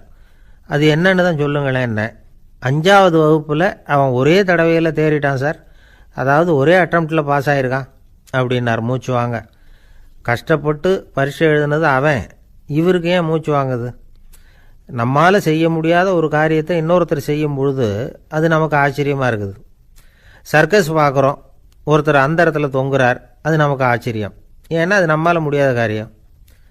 நம்மால் முடியாத ஒன்றை அடுத்தவர் எளிதாக செய்யும் பொழுது நாம் மருள்வது இயற்கை. இதை தான் தொல்காப்பியம் மருட்கை அப்படின்னு சொல்லுது. இந்த வியப்பு இருக்குதே, இது 4 வகையில் ஏற்படுறதாக தொல்காப்பியம் சொல்லுது. அது என்ன 4 வகை? முதல் வகை எப்படின்னா, புதுமையான அரிய செயல்களை செய்கிறது. 2வது வகை என்னென்னா பெரும் செயல்களை செய்கிறது. 3வது வகை என்னென்னா மிக நுட்பமான செயல்களை செய்கிறது. 4வது வகை என்னென்னா ஆக்கம் தரும் செயல்களை செய்கிறது. புதுமை, பெருமை, சிறுமை, ஆக்கமோடு மதினம் சாலா மருட்கை 4 அப்படிங்கிறது தொல்காப்பியம். இன்றைக்கி விஞ்ஞானம் வந்து புதுசு புதுசாக எதையோ கண்டுபிடிக்குது. ஆரம்பத்தில் அது ஆச்சரியமாக இருக்குது, அப்புறம் அது நமக்கு பழகி போடுது. வானொலி பெட்டி புதுசாக வந்தப்போ ஒரு பெட்டி பேசுதுங்கிறது எவ்வளோ பெரிய ஆச்சரியம். இப்போ யாரும் அதை ஆச்சரியமாக பார்க்குறதில்ல. மதினம் சாலா மருட்கை அப்படின்னு ஒரு சொற்றொடர் வருது பாருங்க, அதில் கருத்தாழம் உண்டு. எதை பற்றியும் போதுமான அளவு புரிந்து கொள்ளாத போது ஒருத்தர் வந்து ஆச்சரியப்படுறார். புரிந்து கொண்ட பிறகு ஆச்சரியம் வந்து மறைஞ்சு போடுது. மிக நுட்பமான செயல்களும் நம்ம வந்து ஆச்சரியப்பட வைக்கும். ஒரு அரிசியில் ஒரு திருக்குறள் எழுதி காட்டுறாங்க, ஒரு முட்டை ஓட்டுக்குள்ளே ஓவியம் தீட்டி காட்டுறாங்க. கருங்கல் சிற்பங்களில் எவ்வளவு நுட்பமான வேலைப்பாடுகளை எல்லாம் பார்த்து ஆச்சரியப்படுறோம். இது மாதிரி ஆக்கப்பூர்வமான அரிய செயல்களை செய்கிறது கூட வியப்பை உண்டு பண்ணும். குப்பை கூலங்களை கூட வாழ்க்கைக்கு பயன்படுகிற பொருளாக மாற்றுகிறவர்கள் இருக்காங்க, அவர்களுடைய செயல் வியப்பு அளிக்குது. இடைக்காட்டு சித்தர் பாடின 30 நூலில் வர்ற ஒரு பாடல், ஆற்றல் பிறர் அறிதலின் அகம் கிளர்வு உறுதலின் கற்று அறி பாணர் கெழுமிய கோடலின் தோற்றம் உருகவே போற்றல் சால் வியப்பே. ஒருத்தருடைய ஆற்றல் தெரியாமல் இருந்தது, அவருடைய அரிய செயலை பார்க்கும் பொழுது வியப்பாக இருந்தது, மனசுக்குள்ள கிளர்ச்சி. பாவலர்கள் இவர்களுடைய புகழை பாடி மற்றவர்களும் தெரிந்து கொள்ளுமாறு செய்கிறார்கள் அப்படிங்கிறது தான் ஒரு யதார்த்தமான உண்மை. ஆக எல்லா வகையிலும் வந்து மக்கள் வந்து தங்களுடைய வாழ்க்கையில் முன்னேறுவதற்கான வழிகாட்டுகிற ஒரு மெய்ப்பாடு தான் வியப்புங்கிறது. இந்த காலத்தில் நம்ம எப்படியெல்லாம் ஆச்சரியப்பட வைக்கிறாங்க. ஒரு ஆளை பிடிச்சி ஜெயிலில் கொண்டு வந்தாங்க. ஜெயில் அதிகாரி அவனை ரொம்ப ஆச்சரியமாக பார்த்தாராம். இவன் கேட்டான், ஏன் சார் அப்படி பார்க்குறீங்க, நான் இப்போ இங்கே வர்றது உங்களுக்கு ஆச்சரியமாக இருக்குதா அப்படின்னு கேட்டிருக்கான். இதுக்கு ஜெயில் அதிகாரி சொல்லியிருக்கார், நீ இப்போ இங்கே வந்ததில் எனக்கு ஒன்றும் ஆச்சரியம் இல்லைப்பா, ஏற்கனவே நீ இங்கேருந்து விடுதலையாகி போய் 6 மாதம் ஆச்சு, இவ்வளவு லேட்டாக வர்றியே அதுதான் எனக்கு ஆச்சரியமாக இருக்குது அப்படின்னாராம். ஒரு குரு, இளம் சீடர்கள் எதிரில் உட்காந்துருக்கிறாங்க. குரு பாடம் நடத்திக்கிட்டு இருக்கிறார். சீடர்களுக்கு ஒரு ஆசை, அதாவது ஒரு முக்கியமான மந்திரத்தை நம்ம குருநாதர்கிட்ட இருந்து கற்றுக்கணும் அப்படிங்கிறது அவங்க ஆசை. அது என்ன மந்திரம்னா, இறந்தவரை உயிர்ப்பிக்கக்கூடிய புனித மந்திரம், அதாவது செத்தவங்களுக்கு மீண்டும் உயிர் உண்டாக்குகிற மந்திரம். குருவே, தயவு பண்ணி அந்த மந்திரத்தை எங்களுக்கு உபதேசிக்கணும் அப்படின்னு கேட்டாங்க. அது ரொம்ப ஆபத்தானது, அது என்னத்துக்கு உங்களுக்கு வேண்டாமேன்னாராம் குரு. எங்களுடைய நம்பிக்கை உறுதிப்படுறதுக்காகத்தான் கேட்குறோம், வேற ஒன்றும் இல்லை அப்படின்னாங்களாம் சீடர்கள். பக்குவப்படாத அறிவுங்கிறது ரொம்ப ஆபத்தானது அப்படின்னாராம் குரு. இது சீடர்களுக்கு புரியல. அது எப்படிங்க பக்குவப்படாத அறிவு ஆபத்தானதுன்னு சொல்கிறீங்க, அப்படின்னா என்ன அப்படின்னு கேட்டிருக்காங்க சீடர்கள். குரு அதுக்கு விளக்கம் கொடுத்தாராம். அந்த மந்திரத்தை எப்போ பயன்படுத்தணுங்கிறது முக்கியம், அதை அறியக்கூடிய ஞானம் ஏற்படுகிற வரைக்கும் அதை தெரிஞ்சுக்காமல் இருக்கிறது தான் நல்லது, இல்லைன்னா ஆபத்துன்னாராம். ஆனால் அந்த சீடர்கள் அதை கேட்குற மாதிரி இல்லை, ரொம்ப பிடிவாதம் பண்ண ஆரம்பிச்சிட்டாங்க. சரி வாங்க சொல்கிறேன்னார் குரு. எல்லாரும் வந்தாங்க. அந்த புனித மந்திரத்தை அவங்களுக்கு ரகசியமாக உபதேசம் பண்ணார். உபதேசம் பண்ணிவிட்டு அவங்களுக்கு எச்சரிக்கையும் கொடுத்தார். இந்த மந்திரத்தை நல்லா ஆராய்ச்சி பார்த்ததுக்கு அப்புறம்தான் உச்சரிக்கணும், அவசரப்பட்டு எதுவும் செஞ்சிடக்கூடாது அப்படின்னு ஒரு தடவைக்கு பல தடவை எச்சரிக்கை கொடுத்தார். சரின்னு சொல்லிவிட்டு அவங்கெல்லாம் மந்திரத்தை கற்றுக்கிட்டு எழுந்திரிச்சு போயிட்டாங்க. ஒரு நாள் அந்த சீடர்கள் எல்லாம் மணற்பாங்கான இடத்துல அப்படியே நடந்து போயிட்டு இருக்கிறாங்க. ஒரு பாலைவன பகுதி மாதிரி ஒரு இடம். அங்கே ஒரு இடத்துல எலும்புகள் குவியலாக கிடந்தது. உடனே இந்த சீடர்கள் முன்ன பின்ன யோசிக்காம, தியானமும் பண்ணாம, அந்த மந்திரத்தோட பயனை சோதிச்சு பார்க்கணும் அப்படின்னு நினச்சிக்கிட்டு அந்த மந்திரத்தை உச்சரிக்க ஆரம்பிச்சிட்டாங்க. அவ்வளோதான். உடனே என்னாச்சு தெரியுமா, அந்த எலும்புகள் எல்லாம் ஓநாய்களாக மாறி அவங்கள துரத்த ஆரம்பிச்சுட்டுது. சீடர்கள் எல்லாம் தலைதெறிக்க ஓட ஆரம்பிச்சிட்டாங்க. ஓநாய்களும் விடலை, அவங்கள துரத்தி பிடிச்சி கடித்து கொதற ஆரம்பிச்சுட்டுது. அப்போ தான் அந்த சீடர்களுக்கு குரு சொன்ன அறிவுரையோட அர்த்தம் புரிஞ்சுது. பக்குவப்படாத அறிவு ஆபத்தானது அப்படிங்கிறது. அதனால் இதிலேருந்து நாம் தெரிஞ்சுக்க வேண்டியது என்னென்னா, நாம் நம்ம அறிவை வளர்த்துக்கிட்டால் மட்டும் போதாது, அந்த அறிவை எப்போ எப்படி பயன்படுத்தணும் அப்படிங்கிற பக்குவமும் நமக்கு வரணும். அப்போ தான் வாழ்க்கை நல்லபடியாக அமையும், இல்லைன்னா இடைஞ்சல் தான். இந்த காலத்தில் சில சின்ன பிள்ளைங்களுக்கே அறிவு ரொம்ப பக்குவப்பட்டிருக்குங்கிறத உணர முடியுது. ஒரு சின்ன பையன் பள்ளிக்கூடத்தில் மார்க் லிஸ்ட் கொடுத்தாங்க, வாங்கிக்கிட்டு அவசரமாக வீட்டுக்கு ஓடினான். எதிரில் வந்த ஒருத்தர் கேட்டார், என்ன அவசரம், ஏன் இப்படி வேகமாக ஓடுறேன்னார். எங்கள் அம்மா கிட்ட அடி வாங்கணும், அதுக்காக தான் ஓடுறேன்னா. அடி வாங்கிறதுக்காக இவ்வளவு அவசரம்னார் அவர். அப்படி இல்லைங்க, நான் போகிறதுக்குள்ளே எங்கள் அப்பா வீட்டுக்கு வந்துட்டாருன்னா அவர்கிட்ட அடி வாங்க வேண்டியிருக்கும், அதை அவாய்ட் பண்ணுறதுக்காக இப்படி ஓடுறேன் அப்படின்னு நானா அந்த பையன். இந்த உலகத்தில் எவ்வளவோ உயிரினங்கள் இருக்குது, ஒவ்வொன்றும் ஒவ்வொரு விதமாக சண்டை போடுது. இப்போ 2 மாடு சண்டை போட்டுக்குதுன்னு வச்சுக்கோங்க, என்ன பண்ணும், 2 முட்டிக்கும். அதுக்கு சண்டை போடுறதுக்கு ஆயுதமாக உபயோகப்படுறது அதோட கொம்பு. 2 சேவல் சண்டை போட்டுக்குதுன்னு வச்சுக்கோங்க, அதுக்கு ஆயுதமாக உபயோகப்படுறது அதோட கால் நகம். காலால் தான் அது ஒன்றோட ஒன்று சண்டை போட்டுக்கும். ஆனால் 2 மனுஷன் சண்டை போட்டுக்கிறான்னு வச்சுக்கோங்க, இவன் இன்னதை தான் ஆயுதமாக உபயோகப்படுத்துவான்னு குறிப்பிட்டு சொல்ல முடியாது. கல்லை எடுப்பான், கத்தி எடுப்பான், துப்பாக்கி எடுப்பான், என்ன வேணாலும் பண்ணுவான். வாயால் திட்டுவான், கையால் அடிப்பான், காலால் உதைப்பான், சகலகலா வல்லவன். விலங்குகள்லாம் பொதுவாக வாயை சாப்பிட்றதுக்கு மட்டும்தான் உபயோகப்படுத்துது. ஆனால் இவனுக்கு சாப்பிட்றதுக்கும் அதுதான், சாப்பிட்டு விட்டு திட்டுறதுக்கும் அதுதான். ஆனால் ஒரு விஷயத்தில் மட்டும் கெட்டிக்கிறேன், அதாவது நாம் சண்டை போட்டுக்கிட்டாலும் பரவாயில்லை, கோழிகள் சண்டை போடாமல் இருக்கணும் அப்படின்னு ஆசைப்படுறான். எதுக்காக? கோழிகள் சண்டை போடாமல் இருந்தால் நிறைய முட்டைகள் போடுமா, அதுக்காக தான் இந்த அக்கறை. கோழி பண்ணை வச்சுருக்கிறவங்களுக்கு இது ஒரு பெரிய பிரச்சனை. அதாவது பண்ணையில் இருக்கிற கோழிகளுக்குள்ளே அடிக்கடி சண்டை வந்துடும், அதனால் முட்டை உற்பத்தி குறைஞ்சிரும். சரி, இதுக்கு என்ன பண்ணுறது? பண்ணையில் போய் உட்காந்துக்கிட்டு தினமும் பஞ்சாயத்து பேசிகிட்டு இருக்க முடியுமா? அமெரிக்காவில் கோழி பண்ணை வச்சுருக்கிற ஒருத்தர் இதை பற்றி யோசனை பண்ணி பார்த்தாராம். ஒரு வழியையும் கண்டுபிடிச்சிருக்கார். கோழிக்கெல்லாம் மூக்கு கண்ணாடி மாட்டி விட்டுட்டோம்னா அது சண்டை போடுற குணம் குறைஞ்சிரும், முட்டை அதிகமாகிடும் அந்த கண்ணாடியில் உள்ள லென்ஸு சிவப்பு நிறத்தில் இருக்கணும், அவ்வளவுதான் அப்படின்னு அவர் கண்டுபிடிச்சாராம். இது ஏற்கனவே நடைமுறையில் கண்டுபிடிக்கப்பட்ட ஒரு விஷயம். ஆனால் எல்லா கோழிக்கும் சிவப்பு மூக்கு கண்ணாடி எப்படி மாட்டி விடுறது? அப்படியே மாட்டி விட்டாலும் அது நழுவாமல் இருக்கணுமே. இப்போ நாமெல்லாம் நடு விரலால் மூக்கு கண்ணாடி நடுவில் தொட்டு அப்படி ஸ்டைலாக சரி பண்ணிக்கிறோம். அது மாதிரி கோழி எப்படி சரி பண்ணிக்கும்? இதுதான் பிரச்சனை. இதுக்கு அவர் என்ன வழி கண்டுபிடிச்சாருன்னா, கோழிக்கெல்லாம் மூக்கு கண்ணாடிக்கு பதிலாக விழியொட்டு வில்லைகள், காண்டாக்ட் லென்ஸ், அதை பொருத்தி விட்டா என்ன அப்படின்னு யோசனை பண்ணார். அதே மாதிரி பண்ணார். அதே மாதிரி செஞ்சு பார்த்தார், வெற்றி. அதுக்கப்புறம் கோழியெல்லாம் சண்டை போட்டுக்கலையாம், சமாதான பிரியர்கள் ஆகிட்டு தான். கோழிகளுக்கு இயல்பாகவே சண்டை போடுற குணம் உண்டு. ஆனால் அதோட கண்ணுக்கு பார்க்குற பொருள்லாம் ரோஜா நிறத்துலையோ அல்லது இன்னும் சொல்லப்போனால் அழுத்தமான சிவப்பு நிறத்துலையோ தெரிஞ்சதுன்னா சண்டை போடுற குணம் குறைஞ்சிருதான். அந்த சமயத்தில் அது அதிகமாகவும் முட்டையிட ஆரம்பிச்சுடுதான். அதே நேரத்தில் இறை எடுக்கிறத கூட குறைச்சிக்குதான். இது ஏன் இப்படி பண்ணுதுங்கிறது விஞ்ஞானிகளுக்கு இன்னமும் புரியலையா. எப்படியோ அமெரிக்க கோழிகள்லாம் காண்டாக்ட் லென்ஸ் பொருத்திக்க ஆரம்பித்தாச்சு. கோழி கழுத்தை பிடிச்சிக்கிட்டு ஒரு சில வினாடிகளில் அதை பொருத்தி விட்றாங்களாம். கோழியோட ஆயுள் பூரா அது அப்படியே இருக்குமா. பண்ணையில் முட்டை உற்பத்தி குறைஞ்சா இது மாதிரி விஞ்ஞானபூர்வமாக பரிகாரம் தேடுறது தான் நல்லது. நமக்கு வேண்டியப்பட்ட ஒருத்தர், அவர் ஒரு கோழி பண்ணை வச்சுருந்தார். அந்த பண்ணையில் பாதி கோழி திடீர்னு செத்து போச்சு. உடனே ஒரு கால்நடை மருத்துவர்கிட்ட போக வேண்டியது தானே. அங்கே போகல. உள்ளூரில் மந்திரம் பண்ணிகிட்டு இருந்த ஒரு சாமியார்கிட்ட போனார். அவர் காலில் விழுந்தார். சாமி, என் பண்ணையில் பாதி கோழி செத்து போட்டுதுன்னார். சாமியார் யோசனை பண்ணார். சரி, பண்ணையில் வாசப்படி கிழக்கு பக்கமாக வச்சுருக்கியா மேற்கு பக்கமாக வச்சுருக்கியான்னு கேட்டார். கிழக்கு பக்கமாக இருக்குன்னார் அவர். அதுதான் தப்பு, மேற்கு பக்கமாக அதை மாற்று, சரியாக போடும்னாராம். அதே போல் இவர் போய் மாற்றிவிட்டார். அப்பவும் பாதி செத்து போச்சு. மறுபடியும் சொன்னார், சாமி மறுபடியும் பாதி கோழி செத்து போட்டுதேன்னார். சரி, கூரை எப்படி போட்டிருக்க, ஓடு போட்டிருக்கியா இல்லை கீத்து போட்டிருக்கியான்னார். ஓடு போட்டிருக்கேன்னாராம் அவர். அதுதான் தப்பு, அதை கீத்து போட்டுரு, சரியாக போடும்னாராம். சரின்னு போய் அதையும் மாற்றி பார்த்தார். மறுபடியும் போயிட்டுது, கோழி செத்து போச்சு. வந்தார். மறுபடியும் பாதி செத்து போச்சு சாமின்னு வந்தார்.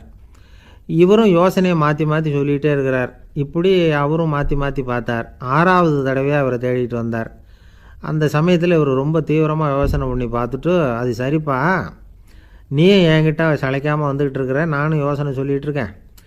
இப்போவும் உங்ககிட்ட சொல்கிறதுக்கு என்கிட்ட யோசனை நிறையா இருக்குது.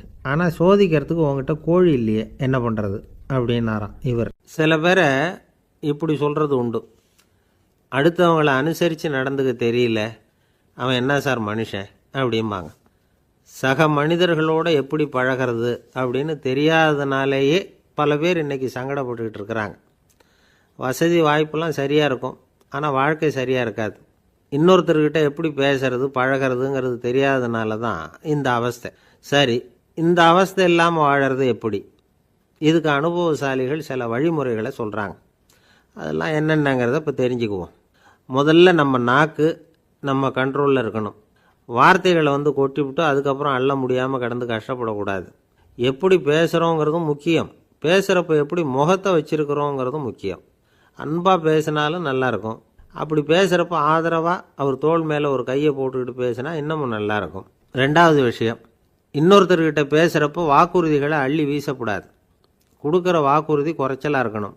அப்படி கொடுத்த வாக்குறுதியை கண்டிப்பாக நிறைவேற்றணும். நாம் ஒருத்தரை பாராட்டுறோம் அல்லது அவரை பற்றி அபிப்பிராயம் சொல்கிறோம்னா அது ஆக்கப்பூர்வமாக இருக்கணும். நம்ம பாராட்டு அல்லது விமர்சனம் அடுத்தவருடைய முன்னேற்றத்துக்கு உதவுறது மாதிரி இருக்கணும். நாம் சொல்கிறத கேட்டுட்டு அவன் தலையில் கையை வச்சுட்டு உட்காந்துடக்கூடாது. எப்பவும் உற்சாகமாக இருக்கணும், முகம் மலர்ச்சியாக இருக்கணும். மனுஷன் இருந்தால் வருத்தம், கவலை, ஏமாற்றம் எல்லாம் இருக்க தான் செய்யும். அதெல்லாம் மனசில் இருக்கட்டும். அந்த வருத்தமும் கவலையும் ஏமாற்றமும் சேர்ந்துக்கிட்டு நம்ம முகத்தில் இருக்கிற மலர்ச்சியை மூடி மறைக்கிறதுக்கு நாம் இடம் கொடுத்துடக்கூடாது. எந்த விஷயத்தை பற்றி யாருக்கிட்ட பேசினாலும் வெளிப்படையாக பேசணும். திறந்த மனசோடு பேசணும். மூடி மறைச்சி முழுங்கிக்கிட்டு இருக்கக்கூடாது. இன்னொருத்தர்கிட்ட பேசுகிறப்போ விவாதம் பண்ணுங்க, அது தப்பு இல்லை. ஆனால் வாதாடிக்கிட்டு இருக்கக்கூடாது. அதாவது என்ன சொல்கிறாங்கன்னா, டிஸ்கஸ் பண்ணலாம், ஆர்கியூ பண்ணக்கூடாதான். நம்மக்கிட்ட இருக்கிற நல்ல குணங்களை நாம் எடுத்து சொல்லிகிட்டு இருக்கக்கூடாது. அந்த நல்ல குணங்களே நம்மளை பற்றி எடுத்து சொல்லணும். அது மாதிரி நடந்துக்கணும். அதே மாதிரி அடுத்தவங்க கிட்ட உள்ள கெட்ட குணங்களை பற்றி அவசியம் இல்லாமல் நாம் பேச வேண்டியதில்லை. உங்களை பற்றி யாராவது தப்பாக பேசுகிறாங்களா, அப்படி அவங்க பேசுகிறதுல உண்மை இல்லையா அப்படின்னா அதை நீங்கள் பொருட்படுத்த வேண்டியதில்லை, விட்டுடலாம். அது தானாக போயிடும். ஒரு 4-5 பேரோட பேசிக்கிட்டு இருந்தீங்கன்னா எல்லாருக்கும் முக்கியத்துவம் கொடுங்க. யாரையும் அலட்சியப்படுத்தாதீங்க. தமாஷா பேசலாம், ஆனால் அவங்க தமாஷ் அடுத்தவங்கள கேலி பண்ணுறதா இருக்கக்கூடாது. நமக்கு கிடைக்க வேண்டியது கிடைக்கலையே அப்படிங்கிற தவிப்பு நம்மக்கிட்ட இருக்கக்கூடாது. அது தேவையில்லை. உங்கள் செயல்பாடுகள் தெளிவாக இருக்கட்டும், பாராட்டு தானாக அவங்கள தேடிட்டு வரும். இன்னொரு மனுஷனுடைய மனசில் கௌரவமான ஒரு இடத்த பிடிக்கணும்னா நாம் இந்த குணத்தையெல்லாம் நம்மக்கிட்ட வளர்த்துக்கணும். இதெல்லாம் அனுபவசாலிகள் சொல்லியிருக்கிற குறிப்புகள். இந்த குறிப்புகளை சரியாக புரிஞ்சுக்கணும், அது முக்கியம். தப்பாக புரிஞ்சுக்கிட்டா என்ன ஆகும் தெரியுமா? இதை கேளுங்க. ஒருத்தர் வந்தார். சார், அடுத்தவங்க தோள் மேலே கையை போட்டுக்கிட்டு அன்பாக பேசணும்னு சொன்னீங்க. அப்படி தான் பேசினேன். அவர் முதுகை கூட தட்டி கொடுத்தேன். என் வேலை போயிட்டுது சார், வீட்டுக்கு அனுப்பிச்சிட்டாங்க அப்படின்னார். யாருக்கிட்ட அப்படி பேசுனீங்கன்னு கேட்டோம். என் முதலாளிகிட்ட சார் அப்படிங்கிறார் ரொம்ப சோகமாக. ஒரு ஆஃபீஸில் வேலை பார்க்குற ஒருத்தர் ஏதோ தப்பு பண்ணிவிட்டார். உடனே மேல் அதிகாரி அவரை கூப்பிட்டு அனுப்புனார். நீ செஞ்சது தப்புன்னார் கோபமாக. இது ஒரு ரகம். சில அதிகாரிகள் இப்படி நீங்கள் செஞ்சது தப்புன்னு சொல்கிறதில்ல, நீங்கள் செஞ்சது சரி அப்படின்னு சொல்கிறதில்ல. எப்படி சொல்லுவாங்கன்னா, நீங்கள் செஞ்சது சரியில்லைன்னு நான் நினைக்கிறேன் அப்படின்னு சொல்லுவாங்களாம். அதாவது சில பேர் நீங்கள் செஞ்சது தப்புங்கிறாங்க, அதையே மாற்றி சொல்கிறாரு இவர், நீங்கள் செஞ்சது சரியில்லைன்னு நினைக்கிறேன். இது ரெண்டும் அர்த்தம் ஒன்று தான், இருந்தாலும் வார்த்தைகள் வித்தியாசம். நிர்வாக திறமை இல்லாத ஒரு அதிகாரி யூ ஆர் ராங் அப்படின்னு சொல்லுவாராம். நிர்வாக திறமை உள்ள அதிகாரியாக இருந்தால் அதையே கொஞ்சம் மாற்றி I think you are not correct அப்படிம்பாராம். இதுதான் வித்தியாசம். இருந்தாலும் வார்த்தைகளை உபயோகப்படுத்துகிற விதத்தை வச்சு தான் வேலை நல்லா நடக்கிறதும் நடக்காததும் இருக்குது. விவரம் தெரிஞ்சவங்க என்ன சொல்கிறாங்க தெரியுமா? Be a leader not a boss அப்படிங்கிறாங்க. ஒரு லீடராக பாஸாக இருக்காதே அப்படிங்கிறாங்க. சரி, அப்படின்னா லீடருக்கும் பாஸுக்கும் வித்தியாசம் உண்டா அப்படின்னு கேட்டால் இருக்குன்னு சொல்கிறாங்க. லீடருங்கிறவர் வேறு, பாஸுங்கிறவர் வேறு. ஒரு லீடர் எப்படி நடந்துக்குவார், ஒரு பாஸ் எப்படி நடந்துக்குவார், இதை முதல்ல நாம் தெரிஞ்சுக்கணும். அவங்க எப்படி நடந்துக்குவாங்க அப்படிங்கிறதுக்கு சில விவரங்கள் இருக்குது. அதை கேட்டோம்னா நாம் புரிஞ்சுக்கலாம் அதை. அதாவது பாஸுங்கிறவர் விரட்டிக்கிட்டே இருப்பார், லீடருங்கிறவர் ஊக்கப்படுத்திக்கிட்டே இருப்பார். நாளைக்கு சாயந்தரத்துக்குள்ளே அந்த வேலையை செஞ்சு முடிக்கலைன்னா தொலைச்சி விடுவோம் தொலைச்சி அப்படிம்பார் அவர். இவர் எப்படி சொல்லுவார்னா, இது வரைக்கும் நீங்கள் செஞ்சுருக்கிற வேலை ரொம்ப அற்புதம் அப்படிம்பார். பாஸுங்கிறவர் அதிகாரத்தை நம்பி செயல்படுறவர், லீடருங்கிறவர் நல்லெண்ணத்தை நம்பி செயல்படுறவர். நம்மக்கிட்ட அதிகாரம் இருக்குது, பவர் இருக்குது, அதனால் காரியத்தை சாதிச்சுடலாம் அப்படின்னு நினைக்கிறவர் அவர். மற்றவங்கக்கிட்ட ஒரு நல்ல அபிப்பிராயத்தை சம்பாதிச்சுக்கிட்டு அது மூலமாக காரியங்களை சாதிக்கிறவர் இவர். பாஸுங்கிறவர் பயத்தை உண்டு பண்ணுவார், லீடருங்கிறவர் அன்பை பரவ செய்வார். அதை செய்யலைன்னா ஆடிட்டில் தகராறாயிடும், இது செய்யலைன்னா இன்க்ரிமெண்ட்டு கட் ஆகிடும், இப்படி ஏதாவது சொல்லி பயமுறுத்திக்கிட்டே இருப்பார் அவர். இவர் அப்படி இல்லை. உடம்பு இப்படி இருக்குது, வீட்டில் எல்லோரும் சௌக்கியமாக இருக்கிறாங்களா, ஆஃபீஸில் எல்லாம் வசதியாக இருக்குதா, நான் ஏதாவது உதவி செய்யணுமா அப்படின்னு அன்புக்கு முக்கியத்துவம் கொடுப்பார். பாஸுங்கிறவர் எதுக்கெடுத்தாலும் நான் சொல்லிக்கிட்டு இருப்பார், லீடருங்கிறவர் நாமன்னு சொல்லிக்கிட்டு இருப்பார்.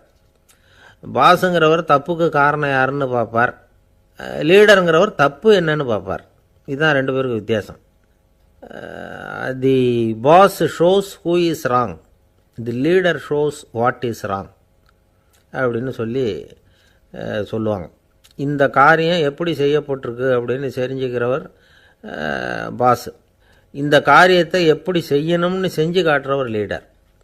பாஸுங்கிறவர் பணியாளர்களை திட்டுவார், லீடர் மரியாதைக்குரியவராக நடத்துவார், அதுக்குரியவராக அவர் நடந்துக்குவார். செய்கிற வேலையை ஒரு சுமையாக நினைக்க வைக்கிறவர் பாஸ், செய்கிற வேலையை ஒரு சந்தோஷமாக ஆக்கிறவர் லீடர். ஒரு முதலாளியாக இருக்கிறவர் அல்லது ஒரு நிர்வாகியாக இருக்கிறவர் இது மாதிரியான நுணுக்கங்களையெல்லாம் தெரிஞ்சு வச்சுக்கிறது நல்லது. ஒரு பாஸ் இருக்கார், அவர் ஒரு நாள் ரொம்ப பெருமையாக தன்னோட ஆஃபீஸை பற்றி பேசிக்கிட்டு இருந்தார். எனக்கு கீழே 200 பேர் வேலை செய்கிறாங்க சார், நான் ஒரு கோடு கிழிச்சா அவங்க அதை தாண்டாத அளவுக்கு நான் நடந்துக்கிறேன் சார் அப்படின்னார் அவர். அது எப்படி முடியுது உங்களால் அப்படின்னு கேட்டோம். நான் கோடே கிழிக்கிறதில்ல சார் அப்படின்னார். ஊருக்கு வெளியில் அமைதியான ஒரு இடம், அங்கே ஒரு ஆசிரமம், அங்கே ஒரு சாமியார், அவர் தினமும் நல்ல போதனைகள்லாம் செய்வார். பல பேர் போய் அங்கேயே சில நாள் தங்கி இருந்து அவர் சொல்கிற அறிவுரைகளை எல்லாம் கேட்டுக்கிட்டு வர்றது வழக்கம். ஒரு தடவை அவரை பார்த்துட்டு போகிறதுக்காக 3 வெளியூர் தம்பதிகள் வந்தாங்களாம். அந்த மடத்திலேயே சாப்பிட்டுக்கிட்டு தங்கியிருந்து அவங்களுடைய போதனைகளை கேட்டுக்கிட்டு போகணுங்கிறது அவங்க நோக்கம். காலையில் குளிச்சுட்டு பூஜையில் உட்காந்தார் அந்த சுவாமி. இவங்களும் குளிச்சுட்டு அந்த பூஜையை பார்க்குறதுக்காக அவர் முன்னாடி வந்து உட்காந்தாங்க. பூஜை ஆரம்பமாச்சு. சம்பிரதாயப்படி அது ரொம்ப நேரம் நடந்துக்கிட்டே இருக்குது. இவங்களுக்கு நல்ல பசி இருந்தாலும் இந்த நேரத்தில் அதை எப்படி வெளியில் காட்டிக்கிறது? பேசாமல் இருந்தாங்க. அந்த சுவாமி பூஜையை முடித்தார். அதுக்கப்புறம் பேச ஆரம்பித்தார். பேச்சு அருமையாக தான் இருந்தது, அமிர்தமாக தான் இருந்தது. இருந்தாலும் இவங்களுக்கு இருக்கிற வயிற்று பசி அது சரியாக கவனிக்க விடலை. அந்த சுவாமியே இதை கவனித்ததாக தெரியல. இவங்களுக்கு மனசுக்குள்ளே ஒரு எண்ணம், உள்ளே சாப்பாடு தயாராகிட்டு இருக்கும் போல இருக்குது, இந்த பேச்சு முடிஞ்சது நம்மளை உள்ளே அழைச்சிட்டு போய் சாப்பாடு போடுவாங்கன்னு நினைக்கிறோம் அப்படின்னு இவங்களாம் நினச்சிக்கிட்டாங்க. ஆனால் சுவாமி இதை பற்றி எதுவுமே பேசலை, கண்டுக்கலை. ஒரு அம்மாவால் அதுக்கு மேலே சும்மா இருக்க முடியுமா? முடியல. சாப்பாட்டை கவனிக்கலாமா அப்படின்னு சொல்லி மெதுவாக ஆரம்பித்தாங்க. கவனிக்கலாமே அப்படின்னு உள்ளே அழைச்சிட்டு போனார் சுவாமி. இவங்க ரொம்ப அவசரமாக எழுந்திரிச்சு உள்ளே ஓடினாங்க. அங்கே ஒரு மேஜை மேலே ஒரு கிண்ணம் மூடி இருந்தது. இதுதான் சாப்பாட்டு மேஜை போல இருக்குது, இங்கே சாப்பாடு வந்துடும் அப்படின்னு நினச்சாங்க. உடனே போய் சுற்றி உட்காந்துக்கிட்டாங்க. சுவாமி அந்த கிண்ணத்தை எடுத்து அந்த அம்மா கிட்ட கொடுத்தார். அவங்க அதை வாங்கி மூடியை திறந்து பார்க்குறாங்க. உள்ளே ஒரு சாவி இருக்குது. சரிதான், இது சமையலறை சாவி போல் இருக்குது. அங்கே போய் அதை திறந்து சாப்பாட்டை நாமே எடுத்துக்கிட்டு வந்து இங்கே வச்சுக்கிட்டு சாப்பிட்ணும் போல இருக்குது அப்படின்னு நினச்சாங்க. சாவி இருக்கு இல்லையா, வாங்க பூட்டு நிறையா காட்டுறேன் அப்படின்னு சுவாமி அவங்கள அழைச்சிட்டு போனார், காட்டினார். இவங்க அந்த அறையை ரொம்ப ஆவலோடு திறந்தாங்க. உள்ளே பார்த்தா அங்கே அரிசி, பருப்பு, விதவிதமான காய்கறி எல்லாம் இருக்குது. சமையலுக்கு வேண்டிய மிளகாய், எண்ணெய், பால், தயிர், நெய் இப்படி எல்லாமே இருக்குது. அடுப்பு, விறகு, நெருப்பு போட்டி அது கூட அங்கே இருக்குது. சாப்பாடு தயாராக இருக்கும்னு நினச்சிக்கிட்டு போனால் இப்படி இருக்குதே அப்படின்னு சொல்லி அதை பார்த்ததும் ரொம்ப சோர்ந்து போட்டாங்க அவங்க. சுவாமி, என்ன இது சாப்பாடு இல்லையா அப்படின்னாங்க. அதுதான் சாப்பாட்டுக்கு வேண்டிய எல்லாம் இங்கே இருக்குதே. அடுப்பு மூட்டி நீங்கள் தான் அவங்கவுங்க ருசிக்கு தகுந்த மாதிரி சமைச்சிக்கணும். இந்த சன்னியாசிக்கு எப்படி சமைக்க தெரியும் அப்படின்னு கேட்டார் சுவாமி. சாப்பாடு தயாராக இருக்கும்னு நாங்கள் எதிர்பார்த்தோம் அப்படின்னாங்க. நீங்கள் இப்படி சொல்லுவீங்கன்னு நானும் எதிர்பார்த்தேன். இது வரைக்கும் நான் எவ்வளவோ தத்துவம்லாம் எடுத்து சொன்னேன். எல்லாத்தையும் விட இதுதான் அனுபவபூர்வமான தத்துவம். ஆண்டவன் நமக்கு நல்ல மனசை கொடுத்துருக்குறான், நல்ல வாய்ப்புகளையும் தந்திருக்கிறான், அதையெல்லாம் பயன்படுத்திக்கக்கூடிய மூளையையும் சிந்தனையையும் கொடுத்துருக்குறான். அதனால் அடுப்பை தான் நீங்கள் மூட்டணும். அடுப்பை நீங்கள் தான் மூட்டணும். உங்களுக்கு உகந்ததை நீங்கள் தான் சமைச்சு ருசித்து அனுபவிக்கணும். ஆண்டவனே அதை செஞ்சிகிட்டு இருக்க மாட்டான் அப்படின்னாராம் அந்த சுவாமி. நம்முடைய வாழ்க்கையில் பல நல்ல பலன்களை பெறுறதுக்கு நாம் தான் முயற்சி பண்ணணும். அதுக்குரிய சூழ்நிலையை தான் ஆண்டவன் கொடுப்பானே தவிர அதை விளக்கிறதுக்காக தான் அந்த சுவாமி அப்படி செஞ்சு காட்டியிருக்கிறார். இது ஒரு பெரியவர் இப்படி ஒரு விளக்கம் கொடுத்தார். அதுக்கப்புறம் அந்த 3 தம்பதிகளும் தெளிவடைஞ்சுட்டாங்களாம். நாம் தெளிவடைகிறது எப்போங்கிறது தான் தெரியல அப்படின்னு பல பேர் இதை கேட்டுட்டு சொல்லிகிட்டு இருக்கிறாங்க. இந்த கதையை நம்முடைய நண்பர் ஒருத்தர்கிட்ட சொன்னேன். அந்த நண்பர் ரொம்ப சந்தோஷப்பட்டார். நீங்கள் சொல்கிறது கரெக்டு சார், ஆனால் நான் அதை விட ஒரு படி மேலே சார். எனக்கெல்லாம் அரிசி, பருப்பு இருக்கிற ரூம் எதுன்னு கையை காட்டிட்டா போதும். உடனே கிண்ணத்துலேருந்து சாவியை எடுத்து கொடுக்கணுங்கிற அவசியம்லாம் இல்லை எனக்கு. அப்புறம் எப்படி ரூமை திறந்துருவீங்க அப்படின்னு கேட்டேன். பூட்டை உடச்சி திறந்துருவேன், அதுதான் எனக்கு பழக்கம் அப்படிங்கிறார். ஒருத்தரை பார்த்து உன்னுடைய நண்பர்கள் யார் அப்படின்னு ஒரு கேள்வி கேட்டு பாருங்க. கொஞ்சம் யோசித்து பதில் சொல்லுவாங்க.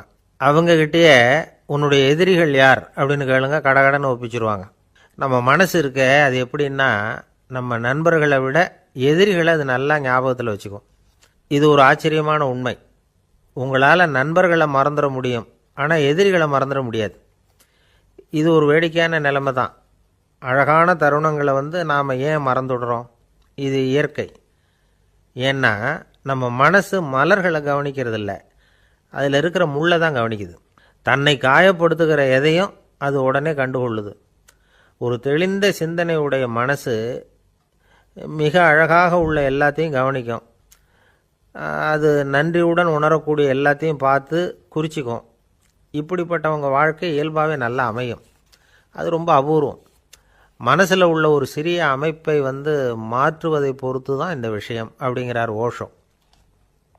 ஒரு யூத கோவில் இருந்து தான், அது யூதர்களின் மடமாகவும் இருந்தது. அங்கே ஒரு தலைமை குரு, அவர் ரொம்ப கண்டிப்பானவர். அந்த கோவிலை ஒட்டி ஒரு தோட்டம். ஒரு நாள் காலையில் அந்த தோட்டத்தில் 2 இளம் யூதர்கள் நடந்து போய்கிட்டு இருக்கிறாங்க. காலையில் 1 மணி நேரம், மாலையில் 1 மணி நேரம் அவங்க அந்த தோட்டத்தில் நடக்கிறதுக்கு அனுமதி உண்டு. மற்ற நேரங்களில் அவங்க மத புத்தகங்களை படிக்கணும், பிற விதிமுறைகளை கடைபிடிக்கணும். அந்த 2 பேருமே தொடர்ந்து புகைப்பிடிக்கிற பழக்கம் உள்ளவங்க. ஆனால் கோவில் மடத்தில் இருக்கிறப்போ அவங்க புகைப்பிடிக்க முடியாது, அது கடுமையான குற்றம். சரி, நாம் தோட்டத்தில் இருக்கிறப்போவாவது புகைப்பிடிக்கலாமா அப்படின்னு ஒரு ஆசை அவங்க 2 பேருக்குமே. இருந்தாலும் பயம். இப்படி கேட்டால் மதகுரு என்ன சொல்லுவாரோ அல்லது என்ன செய்வாரோங்கிற பயம். இப்படியே கொஞ்ச நாள் ஆச்சு. ஒரு நாள் அந்த 2 பேரில் ஒருத்தன் ரொம்ப கலங்கி போய் அந்த கோவிலிருந்து வெளியில் வந்துக்கிட்டு இருந்தான். வந்தவன் நேராக தோட்டத்து பக்கம் போனான். அங்கே இன்னொருத்தன் ஆனந்தமாக புகை பிடிச்சிக்கிட்டு இருக்கிறான். அதை பார்த்து தான் இவனுக்கு அதிர்ச்சி. அட கடவுளே, என்ன இது, நீ கேட்காமலே ஆரம்பிச்சிட்டியா அப்படின்னா. இல்லை இல்லை, நான் கேட்டுவிட்டு தான் ஆரம்பிச்சிருக்கேன்னா அவன். அப்படியா, என்ன மனுஷன் இவர், நானும் தான் கேட்டேன், என்ன கண்ணாபுண்ணான்னு திட்டிவிட்டார். இது என்ன கோவிலா இல்லை நரகமா? உனக்கு புகை பிடிக்கணும்னு ஆசையாக இருந்தால் நரகத்துக்கு போகணும்னு சொல்லிவிட்டார். அது சரி, உன்னை மட்டும் எப்படி அனுமதிச்சார் அப்படின்னு கேட்டான் இவன். அவன் சிரிச்சுக்கிட்டே, நீ எப்படி கேட்ட சொல்லு அப்படின்னா. நாம் இந்த தோட்டத்துக்கு வர அனுமதிக்கப்பட்டிருக்கிறதே ஜபத்துக்காகத்தானே, அதனால் நான் ஜபம் சொல்லும் பொழுது புகை பிடிக்கலாமா அப்படின்னு கேட்டேன். அதுக்கு தான் அவர் சத்தம் போட்டு என்னை அடிக்கவே வந்துட்டார் அப்படின்னா இவன். நீ ஒரு மாதிரியாக கேட்டிருக்க, நான் வேறு மாதிரியாக கேட்டிருக்கிறேன். ஜெபம் சொல்லும்போது புகை பிடிக்கலாமான்னு நீ கேட்டிருக்க. ஐயா, புகை பிடிக்கும் பொழுது ஜபிக்கலாமா அப்படின்னு நான் கேட்டேன். அதில் தப்பு ஒன்றும் இல்லை அப்படின்னு பதில் சொல்லிட்டார் அப்படின்னா. ஒரு சிறிய மாற்றம்தான் அது மிகப்பெரிய மாறுதலை ஏற்படுத்தி விட்டது. மனசு நல்ல விதமாக சிந்திக்க ஆரம்பிச்சுட்டுதுன்னா மகிழ்ச்சிக்கு பஞ்சம் இல்லை. ஒரு கஞ்சன் ஆற்றுல விழுந்துட்டான். வெள்ளத்தில் தத்தளிச்சுக்கிட்டு இருக்கிறான். கரையில் நின்ன ஒருத்தர், உன் கையை கொண்டா இப்படி பிடிச்சி இழுத்து கரையில் சேர்த்து விட்றேன்னார்.